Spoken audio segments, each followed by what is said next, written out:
Good evening, everyone.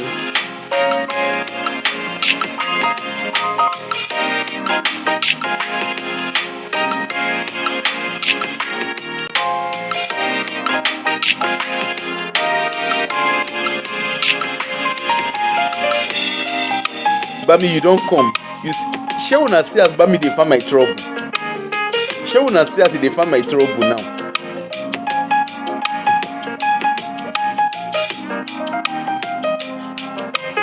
Somebody go just come, just dey find person trouble anyhow.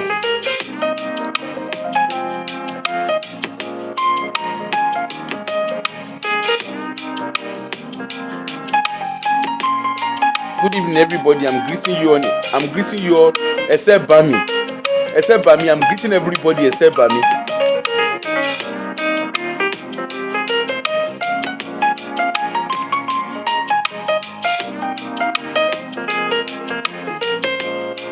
Let me set comments because maybe some people their head is not changing.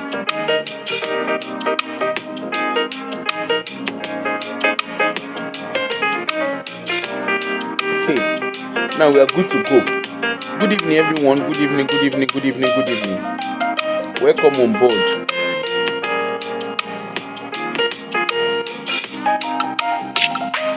Good evening, everybody. Good evening.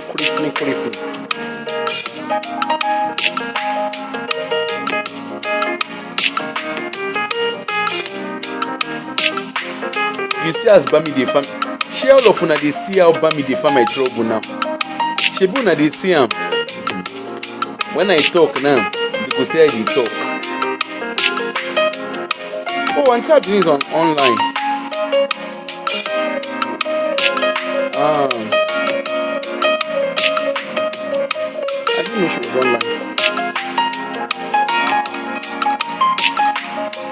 Okay.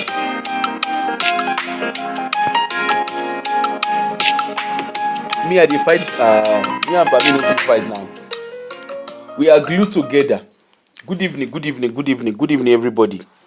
Good evening all. Good evening, all. Good evening. Me and Bami, we are 5 and 6. In short, we are 10 and 11. Oh yeah, I didn't realize. I'll watch it maybe later. Good evening, everybody. Hope you all had you've been having a wonderful day. It's still early days for some, and it's still easy peasy. Today has not really been. I've not really been so productive today, but hey, we are where we are. Hello, Fumi. How are you? So, without wasting your time, this show, please kindly share with your loved ones and friends. The show we want to do this evening, and a show of Umuna. You know what they call Umuna na family meeting we want do. I did a show early this week, and we're talking about financial literacy, and it has gained a lot of people have reached out to me. Even the people say when they insult me for comment section that day, some of them slide enter DM and WhatsApp asking questions. There's no problem. Me, I don't have a problem with people reaching out to me. Of course, I will try and answer as much as I can. Excuse me. I will try and answer as much as I can. But the cocoa of the cocoa is this. Like I said, when I did that show, you don't have to be nervous on it, but you'll be fine. When I did the show on financial literacy, there are a lot of I was prompted to do that show because, like I said, there was a case of someone that they sent the GoFund. They set up a GoFundMe, and the person had lived in the UK for 28 years. Imagine, no, it's not even about whether you live in the UK, but imagine living in a place for 28 years, or even your adult life. Okay, imagine your adult productive life. 28 years down the line, something happens. It doesn't necessarily have to be a buying, but it could be maybe illness or something impacts you and you're unable to work. You're unable to engage in employment or even your own business. What happens next? For the United Kingdom system, we have when people get to that stage where they need package of care, maybe for health reason, I've seen situation whereby people are very very active, and maybe they sustain a life changing accident or life changing injury, and then they are now fully reliant on the system. And the question remains. Then the question will now be, what do you have in your kitty?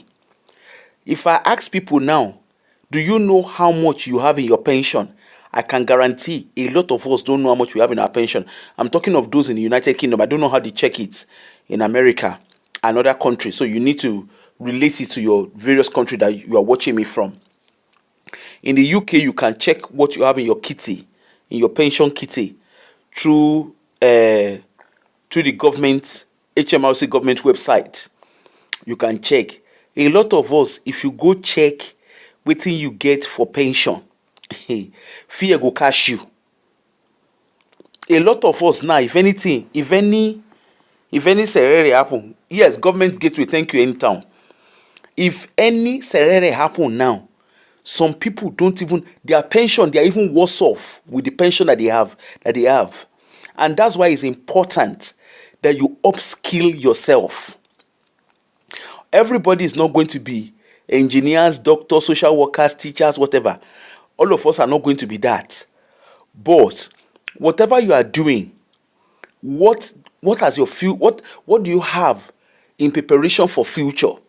Like I said, everyone should ensure that at least you have 6 to 9 months savings in your accounts. Wey be say if anything happen, exactly.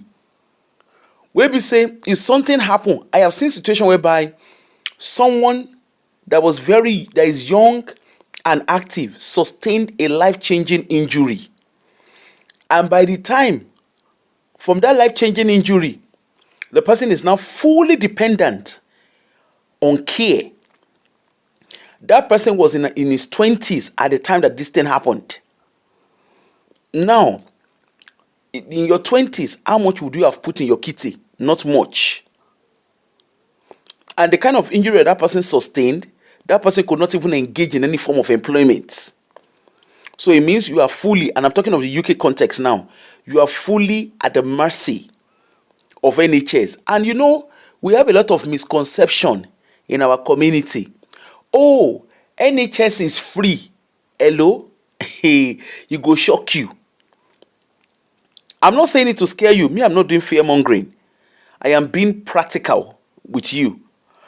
So our people will say, NHS is free. Hello? It go shock you. Everything looks beautiful until you are dependent on it. Now that time your brain go reset. And moreover,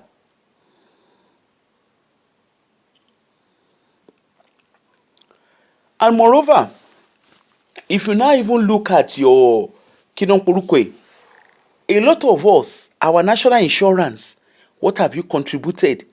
A lot of us, what we are spending is more than what we are earning. If some people, let's say for instance, someone earns £22,000. Let's say for instance, I'm putting it as a cap now.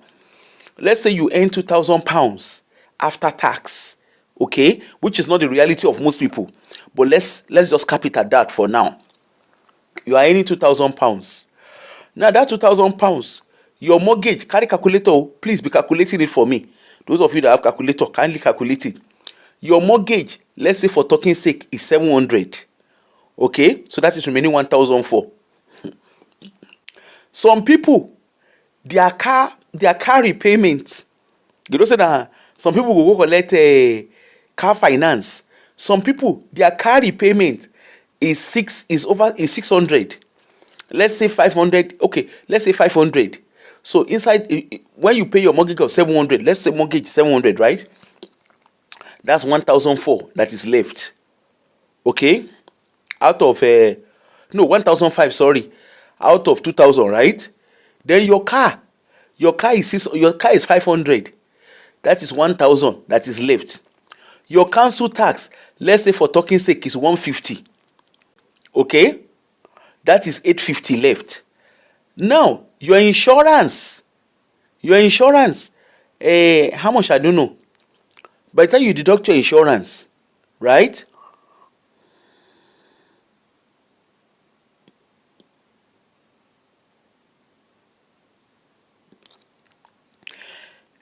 Town, I agree, but let us leave Martin Lewis first. Let us talk of Jennifer and Jamila and Shukudi and Femi and Ahmed. Let us leave Martin Lewis. Martin Lewis na Oyibo. Let us relate it back to ourselves. Kí ni ó ń porúkọ ẹ̀? Then by the time you pay your council tax, by the time you pay your insurance, now don't forget, if you have children, you have childcare cost, you have after school cost. Some people, then by the time you now go and buy food stuff, right? You go and buy food stuff. By the time you look at that, your £2,000, then you have phone. Remember, phone dey there, utility bill dey there. By the time you look at all those deductions, some people, they will be lucky to have £100 left in their accounts after they have paid all their bills. So even before the end of the month, by the time when you don't pay all their bill, by the second or third of the month, some of them now £100 now go dey left. That £100, so remember, say if they get car, you no reach to buy petrol or diesel for the month. Now, hopefully, your car no get problem in between them. Fausat, let us hold on. Don't let us start again. Just calm down, hold on first. Now, you now have, then that's what leads people to go and be doing second jobs. I'm not saying people should not do second job. Road tax, thank you, Yaribami. I'm not saying people should not do second job. That's not what I'm saying people should not do. But a lot of us, we are spending way above our means. Now remember, say apart from your bill where dey the country where you dey, okay, you now have a family member. Maybe you are paying school fee of family member, or family member will call you pajawiri. Hello, brother, mama dey hospital, they need the money now. We call you. Then you find yourself, you are borrowing. You are either borrowing directly or you are spending overdraft. A lot of us, we are living on overdrafts. A lot of us, we are living on credit card. Okay? A lot of Africans, if you go and check, a lot of Africans, what they are doing is they are living, they even have loan, they are taking loan. Who remember the days of Provident loan? They are collecting Provident loan. Some people, they are engaging. Good evening, I'm greeting everybody as you are greeting me. Some people, thank you, Gary. Be listening all of it for me. Some people, most of them, if you go find out, then remember, some people have store cards. Okay? They are living from paycheck to they don't even have savings. Some people, their case na igida eyefo. They have nothing to show. Some people are waiting. When I retire, then you know, if you live in the UK, if you're on benefits, you see, I'm not being derogatory. I'm not saying don't collect benefits if you need to connect it. Okay? But what you also need to understand is the benefits you are collecting, to you, you think you are being better off. You are actually worse off collecting benefits. Because by the time you get to the age where your employment, where your working lifespan is capped, you end up on state pension. And what you now discover at the end of the day be say, you are actually poorer than the poorest. You are poorer than the poorest. Some people will say, I will get pension credit. Yes, you will get pension credit, but you only get what you have put into the system. Otherwise, what you end up getting is just the bare minimum. So look at yourself. By the time you look at yourself, look at your bank account. Look at your savings account. That's if you have one. What is it? How is your finances? Some of us now, we are in, like someone like myself. Now next year I go turn 50. At the age of 50, my finances is meant to have been well tidied for the next 15 years. From the age of 50. Some of us at the age of 50, we are still doing, there's still orishirishi that we are dealing with. And our people, you see, yes, it is good to go and build in Africa. It is good to invest in Africa. Me, I'm not stopping anybody from doing what you know how to do. But always ask yourself, whatever you are doing, is it appreciating? Is it enough to secure your future if something happens to you? Then those people that you are carrying money to give in Africa, you turn yourself to Jesus Christ Superstar, the savior of the universe. You are the one saving everybody. Ask yourself, yes, it is good to be a savior, but if something happens to you today, are you safe? Your children, if anything happens today, are your children catered for? Are your family, the family left behind, are they going to be left in debt? It is actually a sin, and I use the word sin, I don't mean it in a Christian way. It is actually a sin for someone to pass and they are now raising GoFundMe. Okay? Because really, within your working lifespan, you should have at least 6 to 9 months savings in your account yearly. It's very, very important. Okay? A lot of us, we prioritize Owambe. We will go to party. The kind of money that we spend in buying Ashwebi, the kind of money that we spend, the kind of money that a lot of us spend,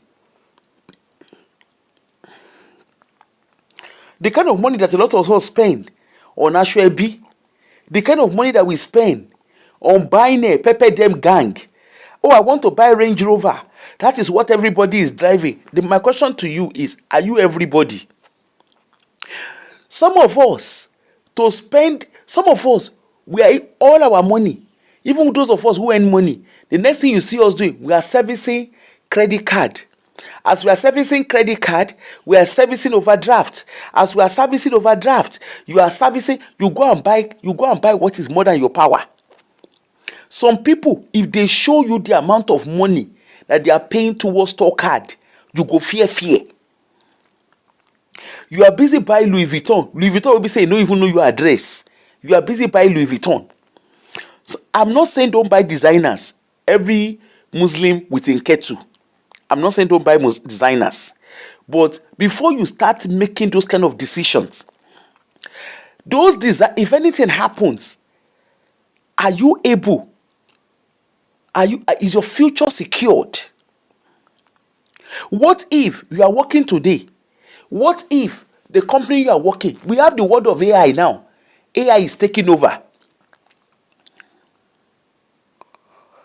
AI is taking over. I work in a government paraset, and I can tell you the kind of services that we used to need, there are certain kind of specific kind of skills that were required about just 5 years ago. Now, those services are no more required. As I speak to you, a whole 5 departments were wiped out in civil service. Usually, in civil service, people will tell you, if you are employed as a civil servant, you have a guaranteed job. Don't let anybody give you. With AI, there is no guaranteed job anywhere. Don't let anybody lie to you. There was a time that you needed your PA and secretary to do your job for you. With a magic note, you don't need any secretary anymore. You are the secretary of yourself. I understand that life happens. Things happen in life and gets us to make some tough decisions. You are the one who is doing packaging. You want to show everybody, I have, you see, I live in the UK now. You see, I drive Range Rover, I drive electric car, I shekinika. The Oyibo where you come meet for UK, the Oyibo that you came to come and meet in the Western world, when they have a big house, when their kids are small, and it's not big house because they want to have a big house, it's because they need the extra space because of the number of kids they have. Now, once their kids grow older and they become independent, they move out of the house, the white downsize. Right? A lot of us, we are living in a 4-bedroom, 5-bedroom house. You'll be saying, you hear us say, you see, I have 2 reception room. I do this. We'll come and be doing buga. We want to be showing people, pepper them gang. You want to be living soft life. And of course, with the word of content creation and family lifestyle content, you want to be showing premium or nothing for people when you send your papa. After you don't own ring lights, do content creation, do premium or nothing. Then when you have the ring light, you start crying. You better learn not to impress anybody. The only person you need to impress is yourself. And there's always a saying, do you see, there are 3 people you don't lie to. There are 4 people you don't lie to. Yourself is number 1. Your doctor is number 2. Your lawyer is number 3. And your accountant. But guess what? You can even lie to your lawyer. You can lie to your doctor. You can lie to your accountant. But if you lie to yourself, nobody hates you past yourself. If you lie to yourself. Because you can package for everybody, but you can't package for yourself. Learn not to buy things that you don't need. You don't have a business buying Mercedes Benz if you don't need a Mercedes Benz. Yes, it's good to drive German cars. Nobody is saying don't buy the kind of car you want. But when you look at the cost of repairs, remember say for Western country, you cannot just be driving car that will be doing pow on the road. Your car must be serviced. We have what we call MOT. Every year, for those that have cars that are, if your car is over 3 years old, if your brand new car is over 3 years, you have to do MOT. Your cars always have to be roadworthy. We have road tax. There is insurance. As a matter of fact, to have a car is actually a luxury. I'm not saying you can't buy a car. That's not what I'm saying. Me that I'm talking to you, I have a car. So I'm not saying you can't buy a car. But what I'm saying is, all you need to do is borrow yourself brain. Okay? You don't need luxury or nothing. You have no reason to impress anybody. And the fact that you have a job today, you are earning good money. Whatever good money means to you, because good money is subjective. Whatever good money means to you, because you are earning money, it doesn't necessarily mean that that's how everything will go. Life happens. Sickness can happen. Life-changing injuries can happen. Accidents can happen. Of course, the ultimate of it, someone can become unalive. Anything can happen. If pie happened today, your family, your loved ones, are they well taken care of? What do you have in place for them?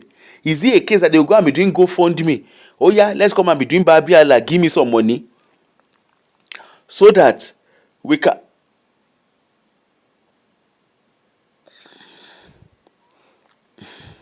They don't come. Anyway, so as I was saying, they will now come. Shall leave them. There are some people, they have not taken their medication. Just shall leave them. It's normal. Let us focus on our focus. Some people, they live abroad here. They are doing 2 jobs. We have people who are doing 2 jobs. We have some people, there's nothing wrong with you doing 2 jobs if that's what you choose to do. Okay? But whatever you are doing, that you cannot look at your account and have a good savings, then there is a problem. If all you are doing with your money is working side by side and you are paying bills, you are just living from paycheck to paycheck.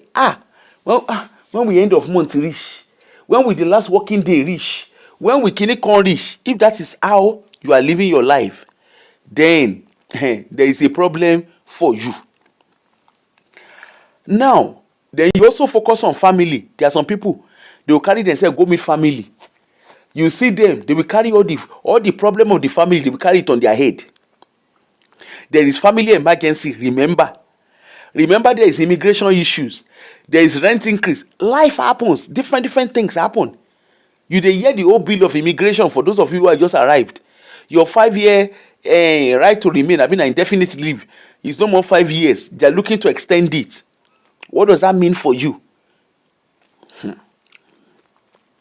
Now, the reason why a lot of people struggle, because especially us African, the reason why a lot of people struggle, what you are doing first and foremost is you are living bill to bill. You are helping family. Your own idea of you are sending money home. You are attending wedding, contributing for burial, doing nashebi, you are supporting sibling. But in all of this, my question is, where is your own future in all of this? Before the month end, your salary don't disappear. Before your salary don't disappear, you don't see anything inside. Ishelari arowo. And then of course, we dey do bolale pepper dem. Even the mortgage that you decide to go and have, you will have some kinon poruko won. You will have some please, you guys ignore. You see that Tolu Adesina or whatever they call themselves, just ignore. See, the more you are giving him or her audience, the more the person will think, the more their head will be swelling like Gary. Just ignore them. You know, there are some people you learn to just ignore them. So please, my people, let us learn to do things differently. Let's learn a saving habit. Let's learn to save for the future. You don't need to pepper anybody. Some people will come now. People like Tolu, whatever they call themselves. Now they will go find a shrebi of 300 pounds where they go they buy. Then tomorrow they will now come. I've not paid my tuition fee. They will come go do Babi Allah. A lot of you are coming to come and study as international student. You did not have plan B. You showed money. Of course, they say bank do deals in Nigeria. They will give you accounts to show money. Now, when you now reach here, you now say, my father died. Ikinikon. Then you are worse off. A lot of people migrated without a future plan. A lot of people had to sell their houses, empty their savings because they are because they want to migrate abroad. And then they reach abroad finish. The likes of the Ntolu, they reach abroad finish. Their eye can't clear. They now realize that all that glitters is not gold. At home, they don't get savings. Abroad, they don't get savings. They don't borrow money. They don't do rishi. And guess what? Their family, then when things don't go as planned, a lot of people are here in the UK with COS that are stranded. If you hear the kind money where people say they used to relocate, some people had houses in Abuja, they sold their houses for hundreds of millions just to relocate. Some of them, when they relocated and came here, the first thing they were doing, they were going to go and live in Airbnb. You see some people paying 2,000, 3,000 to be in Airbnb. That was what some of them were doing. It was much later. Now when their eye can't clear, now they can't realize, hey, wonderful, miraculous. Where are we now? So please, you don't have to save big money, but learn the little habits of saving. What you don't have, you don't need. Your bill, some people will say, even ordinary phone, you go and get high-end phones. The phone companies, of course, it's your money they want, but you too, you will have to borrow yourself common sense. You have no business having iPhone 17 if you are still at a stage where you need to save. If you have iPhone 17 in your hand and in your savings account all you have there is £1, then you have a misplaced priority. You are helping a family member, the family member that they have the money to buy data to call you. Meanwhile, all you have in your account is £10. Then they will come and call you. Hey, my brother, hello, brother, accident has jam Iroko. You self, you go run. Okay, let me go and do shift. I told you of a nurse that was found, a nurse that her body was found in her house after 5 days of pine. She cried for 5 days. Nobody knows anything happened. It was because she did not appear at work the day before. That was why they had to come and check, and the neighbor reported that there was an offensive smell. Lo and behold, now they open door, check house. By the time we they check out, she was living in a one bed, always working. She was working with NHS, also working with Kinonporukwe, also working with private care company. 7 days, now she dey work back to back. 7 nights, she does night every day. Back to back, she does not rest. There is a reason why you have days off. There's a reason why you have annual leave. But no, they don't have it. And guess what? Eventually, they went on, when they searched her house and everything, they found £40,000. She was keeping the money because she was trying to save money for her, what's the name? For her sister and the family in their country. Meanwhile, the sister and the family, now she built house for them. The children of the sister, they go private school. Our own children, she left them in her home country. After she don't buy, say when person don't take a last breath, last card check up, whatever decision they are making, that person no get control. The sister, the sister which she was working all her life for, the sister and the husband, they no kuku send. I share the house, where they say they build, where the woman say she built for herself, the sister build them in her name. At the end of the day, guess waiting. Now so the woman, when they say the sister be the next of kin, Ungwanu, come let us identify the sister's body. Come for funeral. Now she say no, she want the bare minimum funeral. That's government funeral, £5,000. They criminate her body. The money where they find for her this thing, they were able to evidence say na true savings and whatever. Anyway, they collect tax for the money. Say na tax country we dey. They collected the remaining change.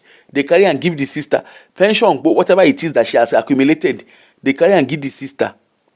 Okay, from carrying them to give the sister, guess wetin? The sister is living her life. Wetin can happen to her children, we no know. But the woman is gone. She has been in this country for 14 years. Her children dey her home country. She could not bring them over. Now later, Nigerians come out say, I share the sister children, they dey private school. Our own children, the owner of the ATM machine, where they work, where they send money to sister back to back, the children were not going to school. You better borrow yourself. You better start borrowing yourself for brain. There are a lot of people you see on social media where be say you go think say they normal. Wallahi, their sanity insane. A lot of all these people, they say they do content creation. Yes, they are creating content. They are showing you the baby girl life. They are showing you, in short, do you want to hear? Let me tell you, just in case you don't know. Most of these content creators, most of these lifestyle content creators, they always do deal with people. Most of them do deal with estate agents. They will say they want to come and view property. From the viewing, they will carry ring lights go. They will use that to create content. I just bought a house. I just did this. I just did that. You will be carried away thinking that's how it is. And before you know what is happening, case don't finish. Nothing dey happen. So, let us learn to make savings a habit. Now, why is it important to save? When it's important to save, because if you have savings, when you have any emergency, you are less worried. You are not depressed. You are not perpetuating. You are not screaming. You are not behaving erratic. You avoid desperate borrowing. Now, desperation I go make you go your bank. I want this loan. They will come the offer. We're going to loan sharks. A lot of our people go to loan sharks to go and look for what is not missing. And you know, say those loan sharks, the kind percentage where they on top that loan, the interest rate where they there, small. You also avoid, it leaves you. You can avoid, it allows you to live, like for instance, people who are going through domestic abuse or going through a difficult relationship. You can make a clear decision when you are financially independent. A lot of women who are going through domestic abuse, a lot of men who are going through domestic abuse, because domestic abuse is not just unique to women alone. A lot of men and women who are going through domestic abuse, one of the major reasons why they stay put is because they are financially crippled. Learn to put money aside. You can survive temporary hardship. Remember during the time of lockdown, for those of us who were in the UK then, remember the time of lockdown when everything, who would have believed that there was a time in UK where everything shut down? Why some of us were able to work from home, it wasn't everybody who had the opportunity to work from home.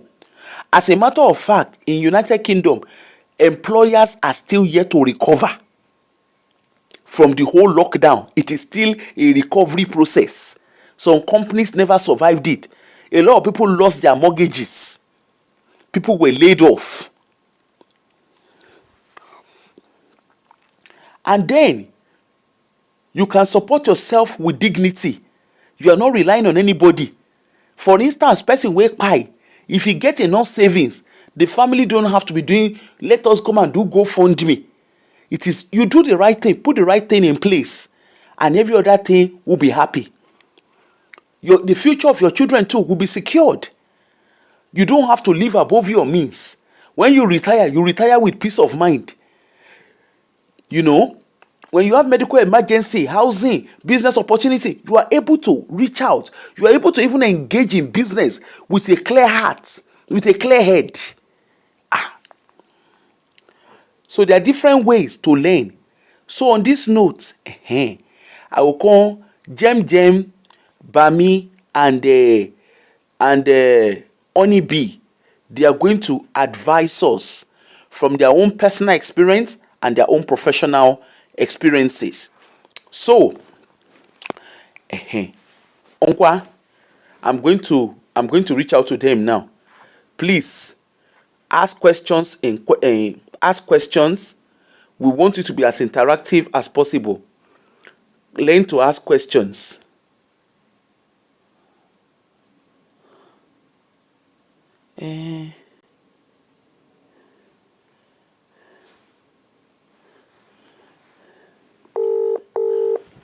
Okay, I'm going to get them in, and we are going to get, this is going to be in series. Okay, this show is going to be in series. So for today, we'll do like the basics of it. They will guide us, advise us, and if you have questions, please, we are more than happy. They are more than happy to answer you. And please be open and honest, and also be respectful with your comment section, please. Na beg ade beg una. All right, we have Jem, and yeah, who is going first? We have Oni Bean. We have Oni B here. Yeah, hi everyone. Hope everyone's okay. My name is Honey Bay, and I basically run a YouTube channel for people in their 40s and 50s, figuring out corporate life. I've spent over 2 decades in investment banking, worked for Citigroup, Northern Trust, Credit Suisse. Hold on, Jem. Just give me 1 minute. Can everybody hear her clearly? Can you hear me okay? Hold on. Let's see. If you can hear. I can't tell. Okay. Let me Oh, move the over. side is not Can you hear me clear. okay? Okay. Can you hear me okay now? Hello? Hold on, just hold on. They will type. So please, can you type if you can hear clearly? Because I'm using, obviously, we're doing it on the Okay, phone. they said they can Right. hear you now. Right. Okay. Okay, fantastic. So basically, my name is Honey Babe, and I have a YouTube channel talking about, obviously people, 40s and 50s figuring out corporate life, after corporate life.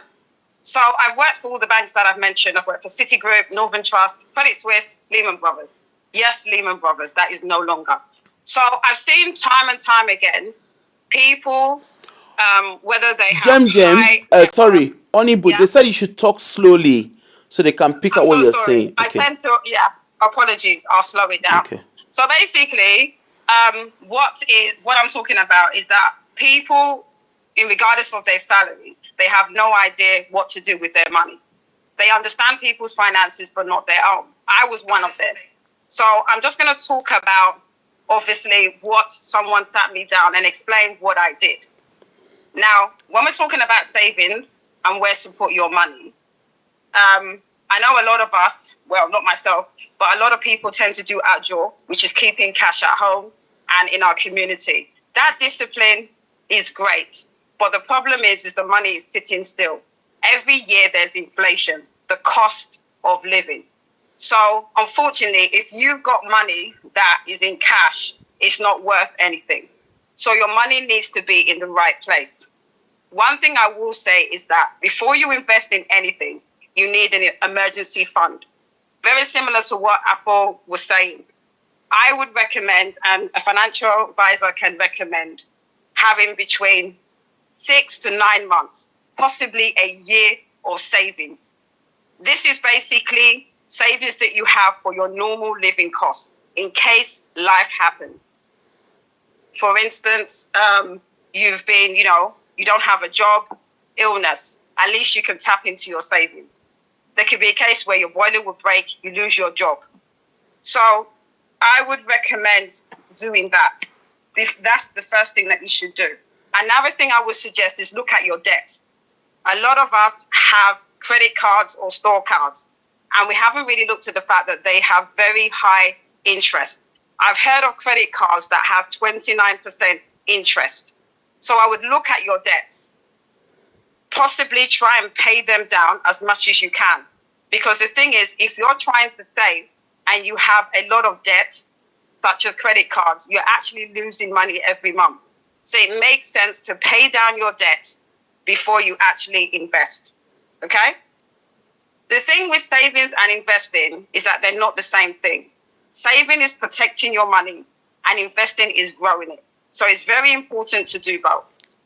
Okay? Most people think that investing is for rich people, or people who understand the stock market think that you grow money in your sleep. If you invest something as simple as £50 a month in your 30s, by the time you retire, you would have had quite a lot of money investing. You don't have to start with a lot. It can be something as simple. I know that a lot of on our phones we have all these different apps. I use Plum and Moneytree and Moneybox. You can get it on the App Store if if you use iPhone, or for instance Android. You can invest as little as £2 or £3, little bits every week, and it adds up. So you can start with something small. It doesn't have to be big amounts or thousands of pounds. Is everybody okay so far with what I'm saying? Okay, hold on. Okay. Let me find. Yeah. Does anybody have any question?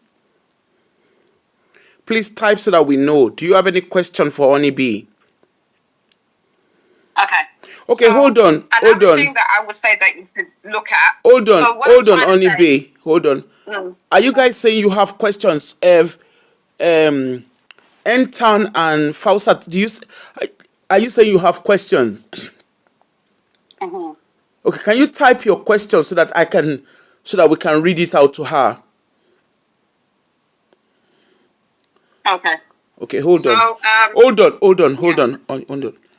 If any chatters know better than our speaker, please. Oh, okay. Okay. Just give me 1 minute. Does anybody have question? Okay, somebody is asking question, so let me ask you. Let me read it out to you, please. What are ways to grow your money that doesn't involve the stock market? That's a question from Natalia. You can go into property. You can invest in property, and as you know, with property, it appreciates, so you can build up equity. Another thing you can do if you don't want to actually invest in the stock market is that you can utilize your pension. As well, your employer contributes a certain amount into your pension, and you can contribute to work, contribute as well.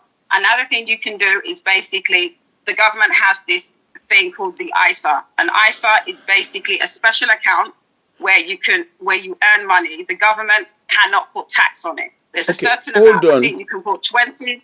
Oh, please, can I ask a question? Hold on, because you're saying you're giving us too many examples. So let's take it one step at a time.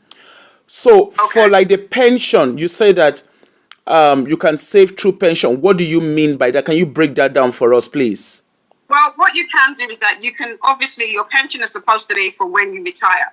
Okay. You can, and I don't advise it, but I know some people that will take their pension early.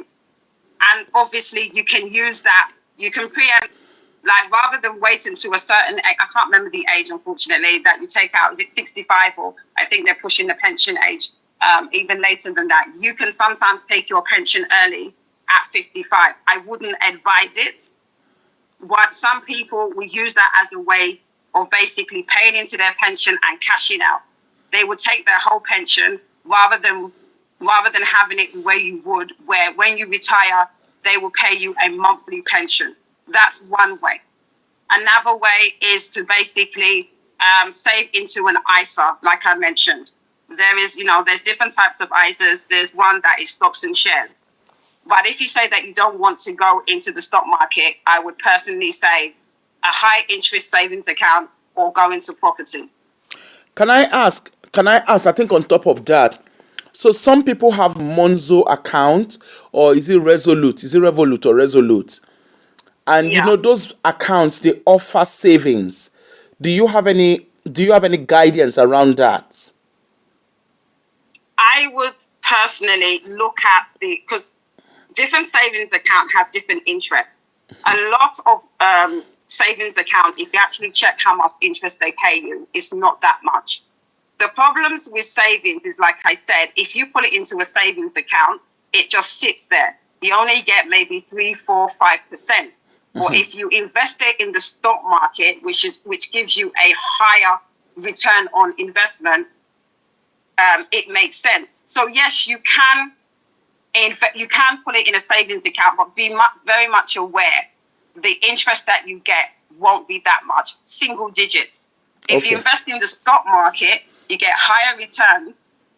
So that's why most people, in terms of wanting to save and invest, would want to invest on the stock market. Okay. I have another question for you. Thanks for that. So the question that somebody has for you is Rafia. It says, is investing in Nigerian land and property businesses profitable, please? I have no experience because I'm born and based here. I know nothing about the Nigerian investment market and the Nigerian property market. So unfortunately, I cannot answer that. Okay, hold on. Bami can answer that. I'm not going to discuss what I do not know. Sorry. Okay. Maybe Bami can enlighten you. Can you guide on that? Do you have an answer around that, please? Yes, I do. Okay. Thank you so much, Akoko, for giving me the opportunity to speak. Thank you so much for beautifully opening the floor on debate. Yes, Rafia Suoshodi. Yes, I saw your comment and I responded straight away. In as much as property in Nigeria is kind of good and it appreciates over time, I'll give you a personal opinion on this one. So it's up to you what you make of it. I'm quite skeptical in doing such, simply because, to say the least, you have no control. That's number one. No control. Anything can happen. Any story could ensue. That's number one. But in the real sense, property business in Nigeria, that's if you're doing, say, for instance, land banking, it's quite one, lucrative, and two, you can have good capital appreciation slash growth. But let me now tell you where exactly I'm going, which is one that is much more I'll use the word loosely secure. Secure in the sense that you have absolute control over it. And then what will then happen to it is, what's it called? Market forces, which will just be a fair game of, yeah, this happened, that happens, is the Nigerian stock market. The Nigerian stock market is a very lucrative investment at the moment. I can tell you, he actually did perform the S&P, what's it called, 500, which is that's US, and the FTSE, or say the London Stock Exchange last year, in the sense that it actually grew by 51.1%. Ghana was about 75 point something percent.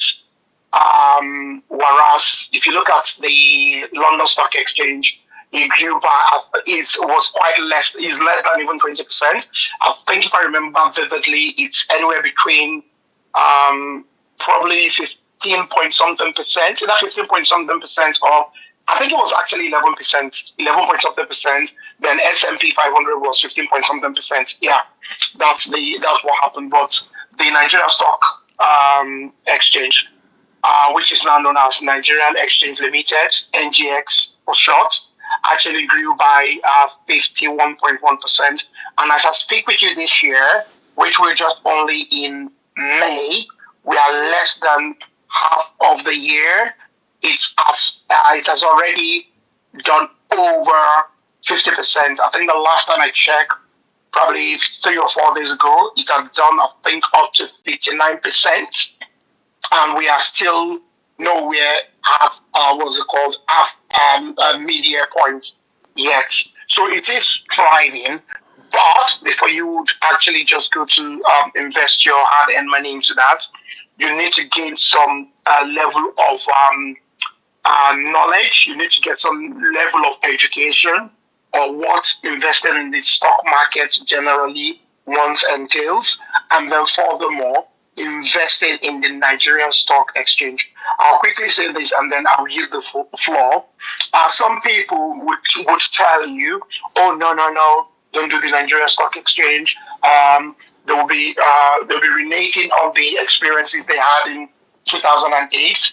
Yes, a lot of things happened in 2008. Yeah, badly managed stuff and everything like that. And we equally have the global, what's it called, economic downturn, and that's where the likes of Lehman Brothers, that's where they actually went under. To mention just one of the major one that people would actually know. So things have changed since then. Bami, sorry. There are better regulations. Bami, okay. Sorry, there's a question. Yes. Somebody said, do you need NIN? I'm guessing maybe the person is asking, do you need NIN for the stock for Nigeria? That's the question. And then there's a second question. Hold on. There are 2 questions. So the first person, Natalie, is asking, do you need NIN? That's one question. Then Osas is asking, would you advise investment in Dangote stock? So those are 2 questions. Okay. So the first one, that question is both questions are valid, but let me tackle the first one. With the first one, before you will be able to invest in the Nigerian stock market, you will need to open a brokerage account. So when you open a brokerage account, you will need a bank account, which if you don't have one, it's not a big deal. It can easily be done. You need a bank account. In you getting a bank account, you need to have a BVN number. So when you have your BVN, you'll be able to utilize that to, one, either open your account, or if you already have a Nigerian bank account, you use your BVN as part of your application process. You put it in there. And in terms of NIN, I would say yes and no. And I'll tell you why it's yes and no. No, in the sense that you need a form of identification, which you could use your passport, say your Nigerian international passport or whatever. But if you do have if you've got INA and NIN, it will be better off you use your slip to actually apply for your brokerage firm. And the reason is simply because the NIN doesn't have expiry dates, Okay. whereas your passport does have expiry dates. So when it expires, it's either you're unable to operate your account or they will have to be giving you that hassle that you need to actually update your, your account by providing a valid passport. Okay. So if you do have NIM, fantastic. Please do use it as in the use the the slip or card, whichever you've got, to apply for your brokerage firm. So you don't have to worry about it because that doesn't expire. Okay. So I believe I've answered that. But if you need any further clarity to that, please ask me. Okay. So Can I ask? Hold on. Okay, because while you were talking about the NIN, you said something about brokerage account. So is the brokerage account different from your normal bank account? Yes, it is different. Okay. So the brokerage account is so the beauty of it is that before you can buy stocks or shares anywhere, you have to go via a broker. Okay. So for you to go, yes. So when you open the brokerage account, that's you opening an account with a traditional. I tend to advise people to do it with a traditional broker. What do you mean by that? Okay, I'll explain. So they are either called traditional broker or conventional brokers. So those are they are sets of brokers that have been certified by the Nigerian Exchange Limited, the NGX. And if you do Google the website, if you go on the website of the of NGX, just Google ngx.com, it will come up and then you can search the names of approved brokers. You will see the names of brokers that are actually certified by the NGS. So those ones are called the traditional brokers or conventional brokers. And I use that word deliberately simply because things such as fintech apps, such as Bamboo, Chaka Chaka, Cowrie Wise, and stuff like that, people can still trade or purchase Nigerian shares, stocks and shares via them. But Bamboo especially is not a conventional or traditional broker. So what happens is you end up paying more commission in the sense that Bamboo, yes, so Bamboo would pay the broker what the broker would normally charge. So after they pay the broker, they will equally charge you because they need to make their own commission and profits. As opposed to if you go to the conventional broker yourself or the traditional broker, like I said, it's one and the same thing, traditional or conventional broker.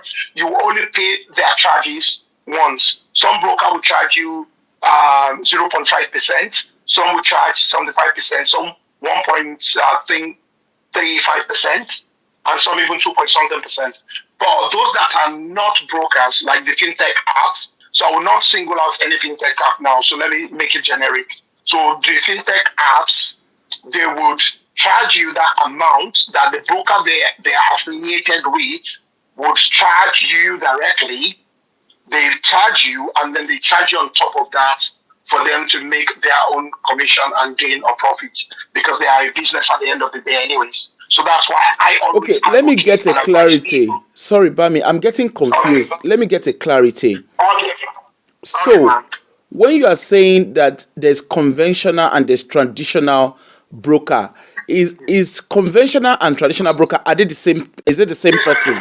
Yes, the same thing. The same thing. They're one and the same one. Okay, so that's one. They're the same thing. They mean the same thing. Yes. Okay, so the second thing that I'm getting confused in is you're talking about fees. So is it a thing that, because like so is it a thing that you cannot do it yourself? You have to go through a third party. Is that what you're saying? Okay, so let me explain now. So long as you have a broker, you can do it yourself. You will do it online. You don't even need to instruct the broker. You can do it yourself. Once you funded your accounts, you can buy the shares you want to buy yourself. but there's no way somebody can buy shares without registering with a broker. Okay. I think that I get that clarity. Yeah, because I was Yes, getting ma'am. confused with it. Yeah. So Yeah, that's what I mean, ma'am. so we did. Thanks so much. So for Dangote, did you say Yes. somebody said, would you advise that people invest? Would you advise to invest in Dangote? Is the answer a yes or a no? Okay, so the question is, which of the Dangotes? Dangote's got quite a Oh, few okay. stock. So Shares. Osas, hold on. Osas, please, can you say which of the Dangote you are specifically referring to? We'll wait for Osas to come back to us on that. There's another question. Okay. Please, how can one understand the Nigerian stock market? My advice, Bami, is please, if you're answering this question, please just go straight to the point so that it's clear and then we all don't get confused.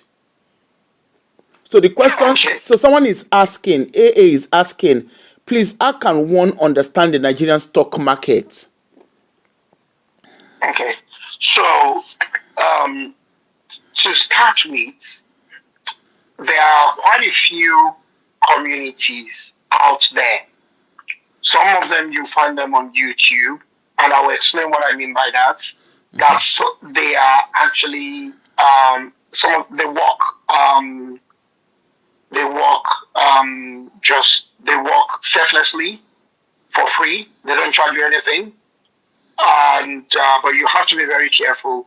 I can mention some names because I know some of them and I belong to them and I've seen the way they work. I think if you Some of mention them, some name, they would only if you help. permit me to do that. Okay. So number one person I will mention to you that you want to check their video out on be it YouTube, X, and TikTok is Wealth Coach Omiete. And I'll spell the Omiete. The Omiete is spelled as Oscar, Mike, India, Echo, Tango, Echo, Omiete. So it's Wealth Coach Omiete. So if you actually can get any of his videos on YouTube, TikTok, and I think he's on Instagram as well, and you can get him on Discord. He actually goes in there to explain from very basic how to start and stuff like that. So you can get stuff. But anybody that tells you to pay for guidance and whatever, please run away.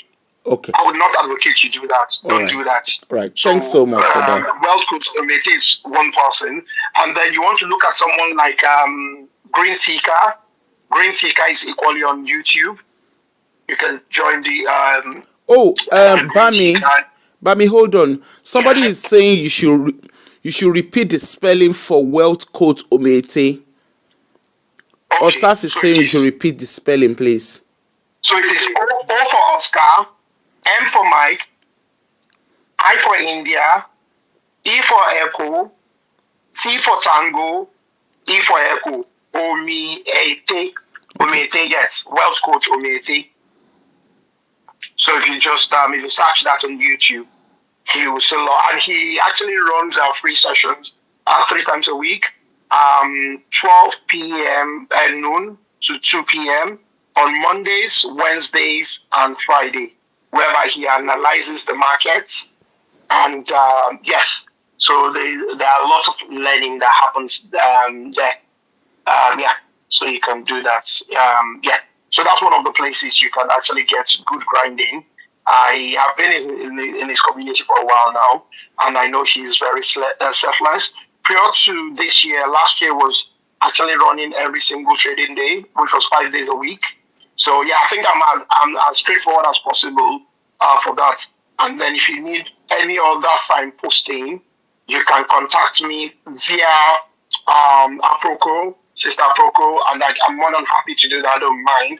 Oh, thank you. Go to Wealth Coach Omiete. You can actually get what you need. I don't know if Osas is asking his question now about Dangote. Yeah, so the Dangote is referring to is Dangote Refinery. That's the one it's referring to. Okay. So to start with, I might sound a little bit biased, but the truth of the matter is Alhaji Aliko Dangote is he's a good businessman. He would He looks after his shareholders. I've got Dangote Cement, Dangote Sugar, and he's someone that doesn't joke with his shareholders. Like I say, when it comes to dividends, he would pay his dividends. He would ensure there is profit and stuff like that. Yes, the IPO. IPO stands for Initial Public Offering. So the IPO of Dangote Refinery is a good one. Okay. However, let me put this caveat quickly, please. However, the competition will be very steep because not only is he expecting people to actually partake from Nigeria, it's actually going across other African nations to try to come and get investors, and we've got international investors equally coming as well. Based on what was said last, except it changes before he comes out with the IPO, he intended listing only 10% of the company. So the competition will be very steep. But if you can lay your hands on it, yes, it's a good one. But there are other stocks that equally will do well on the market, that are currently on the market. But yes, Dangote, if you can get it, refinery, is a good one to actually lay your hands on. Thank you very much. Thank you. Before you go, there's another question. I'm taking Faustat is going on about the stock account opening. The person is asking, is it mandatory to have bills from Nigeria? Okay, so that is very simple. Very, very simple. And then somebody else also asked another question. AA. He says, how does one obtain BVN? I get confused with these acronyms. So there is the question of, do you need bills from Nigeria, and how do you obtain BVN? Yeah. Okay. So bills from Nigeria, yes, you do. But what you would need is the bill from Nigeria is as simple as electric bill. You know, this top up they do now, the pay as you go top up, whatever. So whatever anybody, your parents, your brother, your cousin, your outlaws, your in-laws, whichever of the laws, yeah, you could actually use their what's it called, bill, their electric payment bill, and yeah, you can utilize the address and you'll be fine with that. That's what I'll say about the bills. So it's simple and straightforward as such. That's your proof of address. What about BVN? BVN obviously will stand for bank verification number, and you can actually open it if you can actually walk into any, which you can find on Google, any Nigerian bank in wherever you are. That's, I mean, even in diaspora. So I know they've got GT in London. GT Co is somewhere there in London, and they've got so just Google Nigerian Indigenous Bank in the UK or whatever, and just know the location. If they are close to you, you can go to them to tell them you want to open you want to register or you want to obtain your BVN, that you need a BVN. Okay. And then you can do that, and then you can use that to. They will then link that to your bank account if you have a pre-existing bank account. But if you don't, then you can then open a bank account with the BVN which you've actually obtained. Yes. So I don't know if I've answered that question sufficiently enough. Thank you. So somebody, Agbowena is asking. Hold on. She's asking, how do you recover shares you bought in the early 2000s? I'm guessing again it's a Nigerian question. Yes, it is. So she's okay. So in such a case, if your brokers are still around, they are the best people you need to go through. So long as you still have your certificate with you. But if you do not, then you have to go to do what is called dematerialization, or you would then go via NCNC. So NCNC would carry out that search for you. It's called like a global search. So they'll search all the registrars are those that keep the records of your shares and all whatnot. the housing house. Oh, yes, that's what they are called, registrar anyway. So once they do that global search, places your name actually occur, they would then make it available to you, and then you would then need to contact those registrar to retrieve your shares. But before you do that, make sure you have a active, what's it called, brokerage accounts, such that once that happens, you tell them you want them to go into this brokerage house or this. You give them your CSCS account. So CSCS stands for, I believe it's a Central Security Clearing Service. Yes, that's what it stands for. So yeah. So the NCNC, is it a company? Is it online? What is it? Okay, so it is called, no, it is CSCS. No, and you said they have to go to NCNC. So somebody was asking, how do you recover shares you bought in the okay. Yeah. Okay, if I did say NCNC, that's a slip of tongue. It is CSCS. Okay. So it is Central Security Clearing Services. Okay. Service. Yes, and they are online.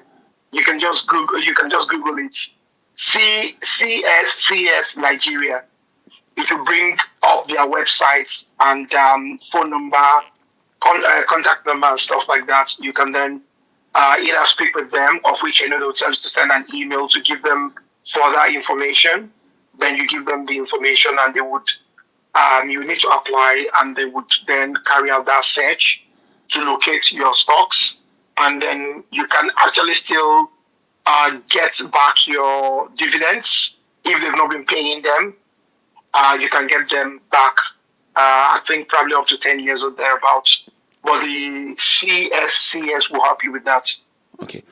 Now, coming to you. Sorry, only B, we are not ignoring you. I think most of the questions are Nigerian focused question. So another question here from AA is, does one need a Nigerian passport for this process? So I'm guessing is opening an account or the stock account, I'm guessing. So long as you have your NIN, which I mentioned earlier on, if you have your NIN slip, which I would advise you use your NIN slip because it doesn't have expiry dates, you do not need your Nigeria international passport. You don't need it. Well, if you do not have NIN slip or card, then your only form of identification, if it is your Nigerian passport, then that's what you would then have to actually use as your form of identity. Okay. So in the real sense, no, you don't need it. But provided you do have your NIN slip, you don't need it. Thank you. Or driver's license. Yeah, but they both have expiry dates, like I mentioned. Yeah. Oni B, are you there?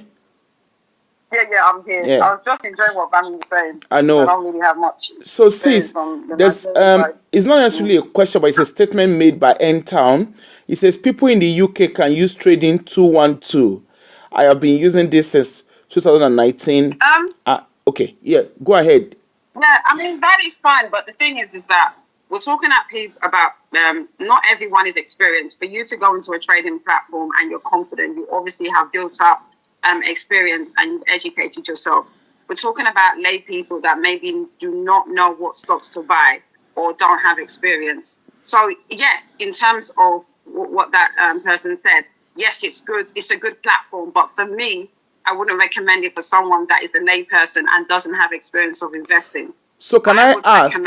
So for people who do not have any knowledge of shares or investment, what is the best app to use?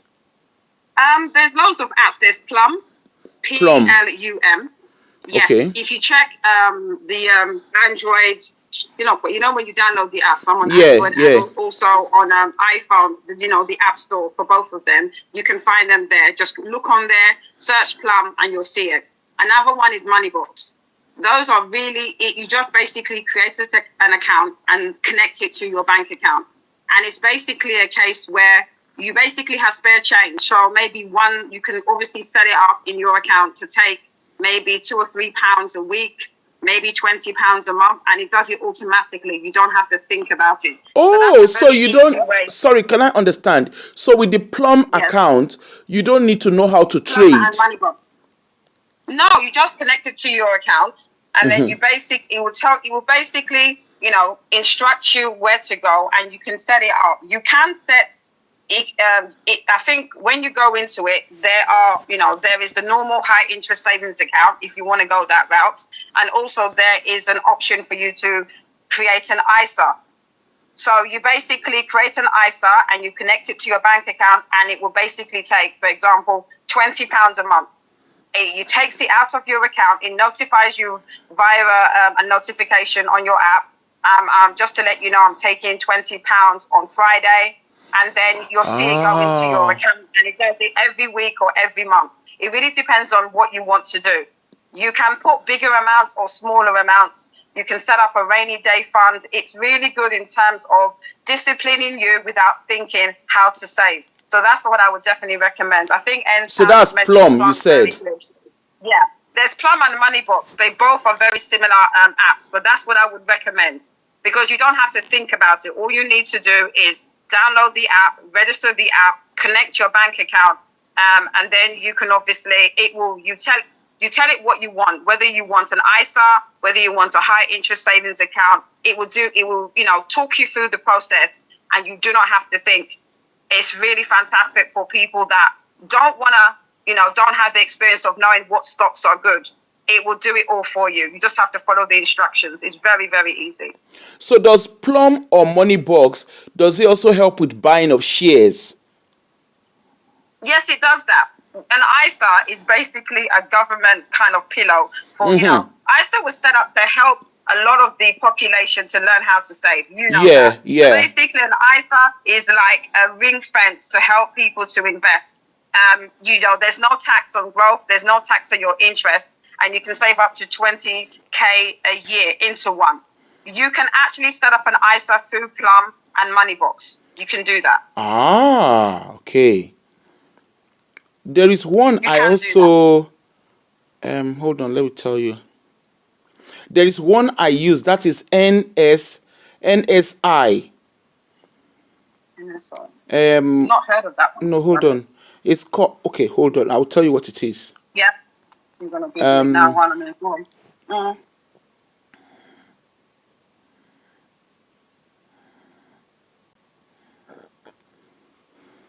I think I know NSI. I'm trying to see what the name means. Saving. Oh yeah. Sorry, sis. I've got that. That's my premium bonds. Yes, Yeah, because that's guys. because I use that. Yes. I use that. Yes, I use that. well. Yeah. National and premium bonds is basically a government scheme. What it is, it's basically protected by the government, and you can save into it. There's a premium bonds. Have you heard of premium bonds where you can win prizes? My mum has won £2,000 before. I won 500 the other day. Last month. I think it was last month I won. Yeah, you can save in there as well. But there's so many ways. I won £50 literally last week. It's a very good place to save because it's protected and it's basically accredited by the government. So it's literally what it says. It's premium bonds. So there's many. One thing I will say, when you're doing all these savings and investing, don't put all your investing into one pool. I would diversify. Buy a little bit of property. Do a little bit of premium bonds. Do a little bit of ISA. Diversify your portfolio so that if anything happens, God forbid, there's a crash in the market in the UK, then hopefully you've not lost all your money. So I think it's literally being wise in terms of spread your investments over so many different sectors, whether it's tech, whether it's property, whether it's premium bonds and other stuff, whether it's even gold. It's just using wisdom and just diversify in terms of what you want to invest. But definitely what you said in terms of premium bonds, that's a very good place to invest. I tell you what I also do. I don't know whether I'm doing it right or wrong, but this is what I also do. I do what they call salary sacrifice towards my pension. Yes. So exactly. That's what I was saying. Sorry. So I pay more towards my pension. Exactly. Yeah. That's fantastic. And then your employer will then top it, isn't it? Yeah. So Your employer will then match it. Yeah, yeah. So one thing my employer has a standard amount. You know, like every employer has a standard yeah, amount. standard So, but what I contribution. Yeah. did, Yeah. I only, and I'm going to be very transparent about this. Yeah. When my Yeah. child was still at home, I couldn't afford to do a salary sacrifice. I couldn't afford to do it at all because it was very Yeah. expensive for me to do. So the moment my son left home, and it's up and running, you know, standing on his feet and everything. I don't know if it's applicable to other countries. I'm only speaking from the angle of the UK system and the civil service. Yeah. I don't know if they do it in private sector. So what I did was I did two salary sacrifice. One was for my Mm. car because I work in a rural area, so I was spending a lot in car repairs, okay, for wear and tear. Mm. So I was doing salary sacrifice for a car, but that's more of a liability. But in terms of saving for my future and investing towards my future, I had kind Yeah. of, because I'm now the only one who lives on my own. I have more. I have, well, I'm not rich, but I have some spare cash. So what I did Yeah. was, So. instead of having that spare money sitting down in my account, I chose to go Mm. salary sacrifice. So I'm contributing 25% extra into my pension. Yeah, I wanted to say that definitely I would utilize your pension, and definitely, like you said, legally your employer is obligated to put a certain percentage and contribute it to their employees' pension. You can top it, like you can even do salary sacrifice. The thing is that when you, on top of that, the government adds tax release for whatever you put in. So if you put in £80, for example, the government can top it up to £100 automatically. Another thing I will say, if you're self-employed and you don't, you know, you don't have a normal job, I would definitely look into getting a pension. There's a pension you can do, which is SIP, a self-invested personal pension if you're self-employed. For a lot of the people in the audience that have their own business, it's very important to get a pension. If you don't know anything about that, ask your accountant or ask a financial advisor because you want to cover yourself. It's very, very important. Yeah. I One have thing a I will say is I that the have a best, question sorry, for you, Oni B. sorry, Sorry, before the question yeah, disappears. This question is from yeah, AA. She said, yeah. Oni B, please kindly explain, what do you mean use gold? I'm guessing you are talking about savings. It says buy gold, No, keep no, it for a while and then sell it. Sell it. So that's no, the question. what I said is that there's some people that actually believe in buying gold. I don't. It's not. You know, I don't have any experience, but I know there's some very savvy investors that actually believe in buying gold. So all I was saying is that diversify your portfolio. You can buy gold. When I say gold, you can buy gold. I know people that buy gold, and maybe when they need money, they basically sell gold and they get whatever money they get for gold. The good thing about gold is the type of asset that hopefully holds its value. That's why I gave the example of gold. It can be anything really, but I'm just giving examples of the type of assets that you can invest. Hopefully that makes sense what I said. Okay. Then you also made mention about property. So, like the Yeah, individual property that we live, we can yeah. we can release equity. However, some people tend to Okay. want to buy prop. I'm just throwing the question open. Yeah, Some people let me, yeah. tend to Mhm. want to buy property for investment. Can you clarify for individual and for Okay. those that want to Yeah. buy it for investments? Yeah. Sure.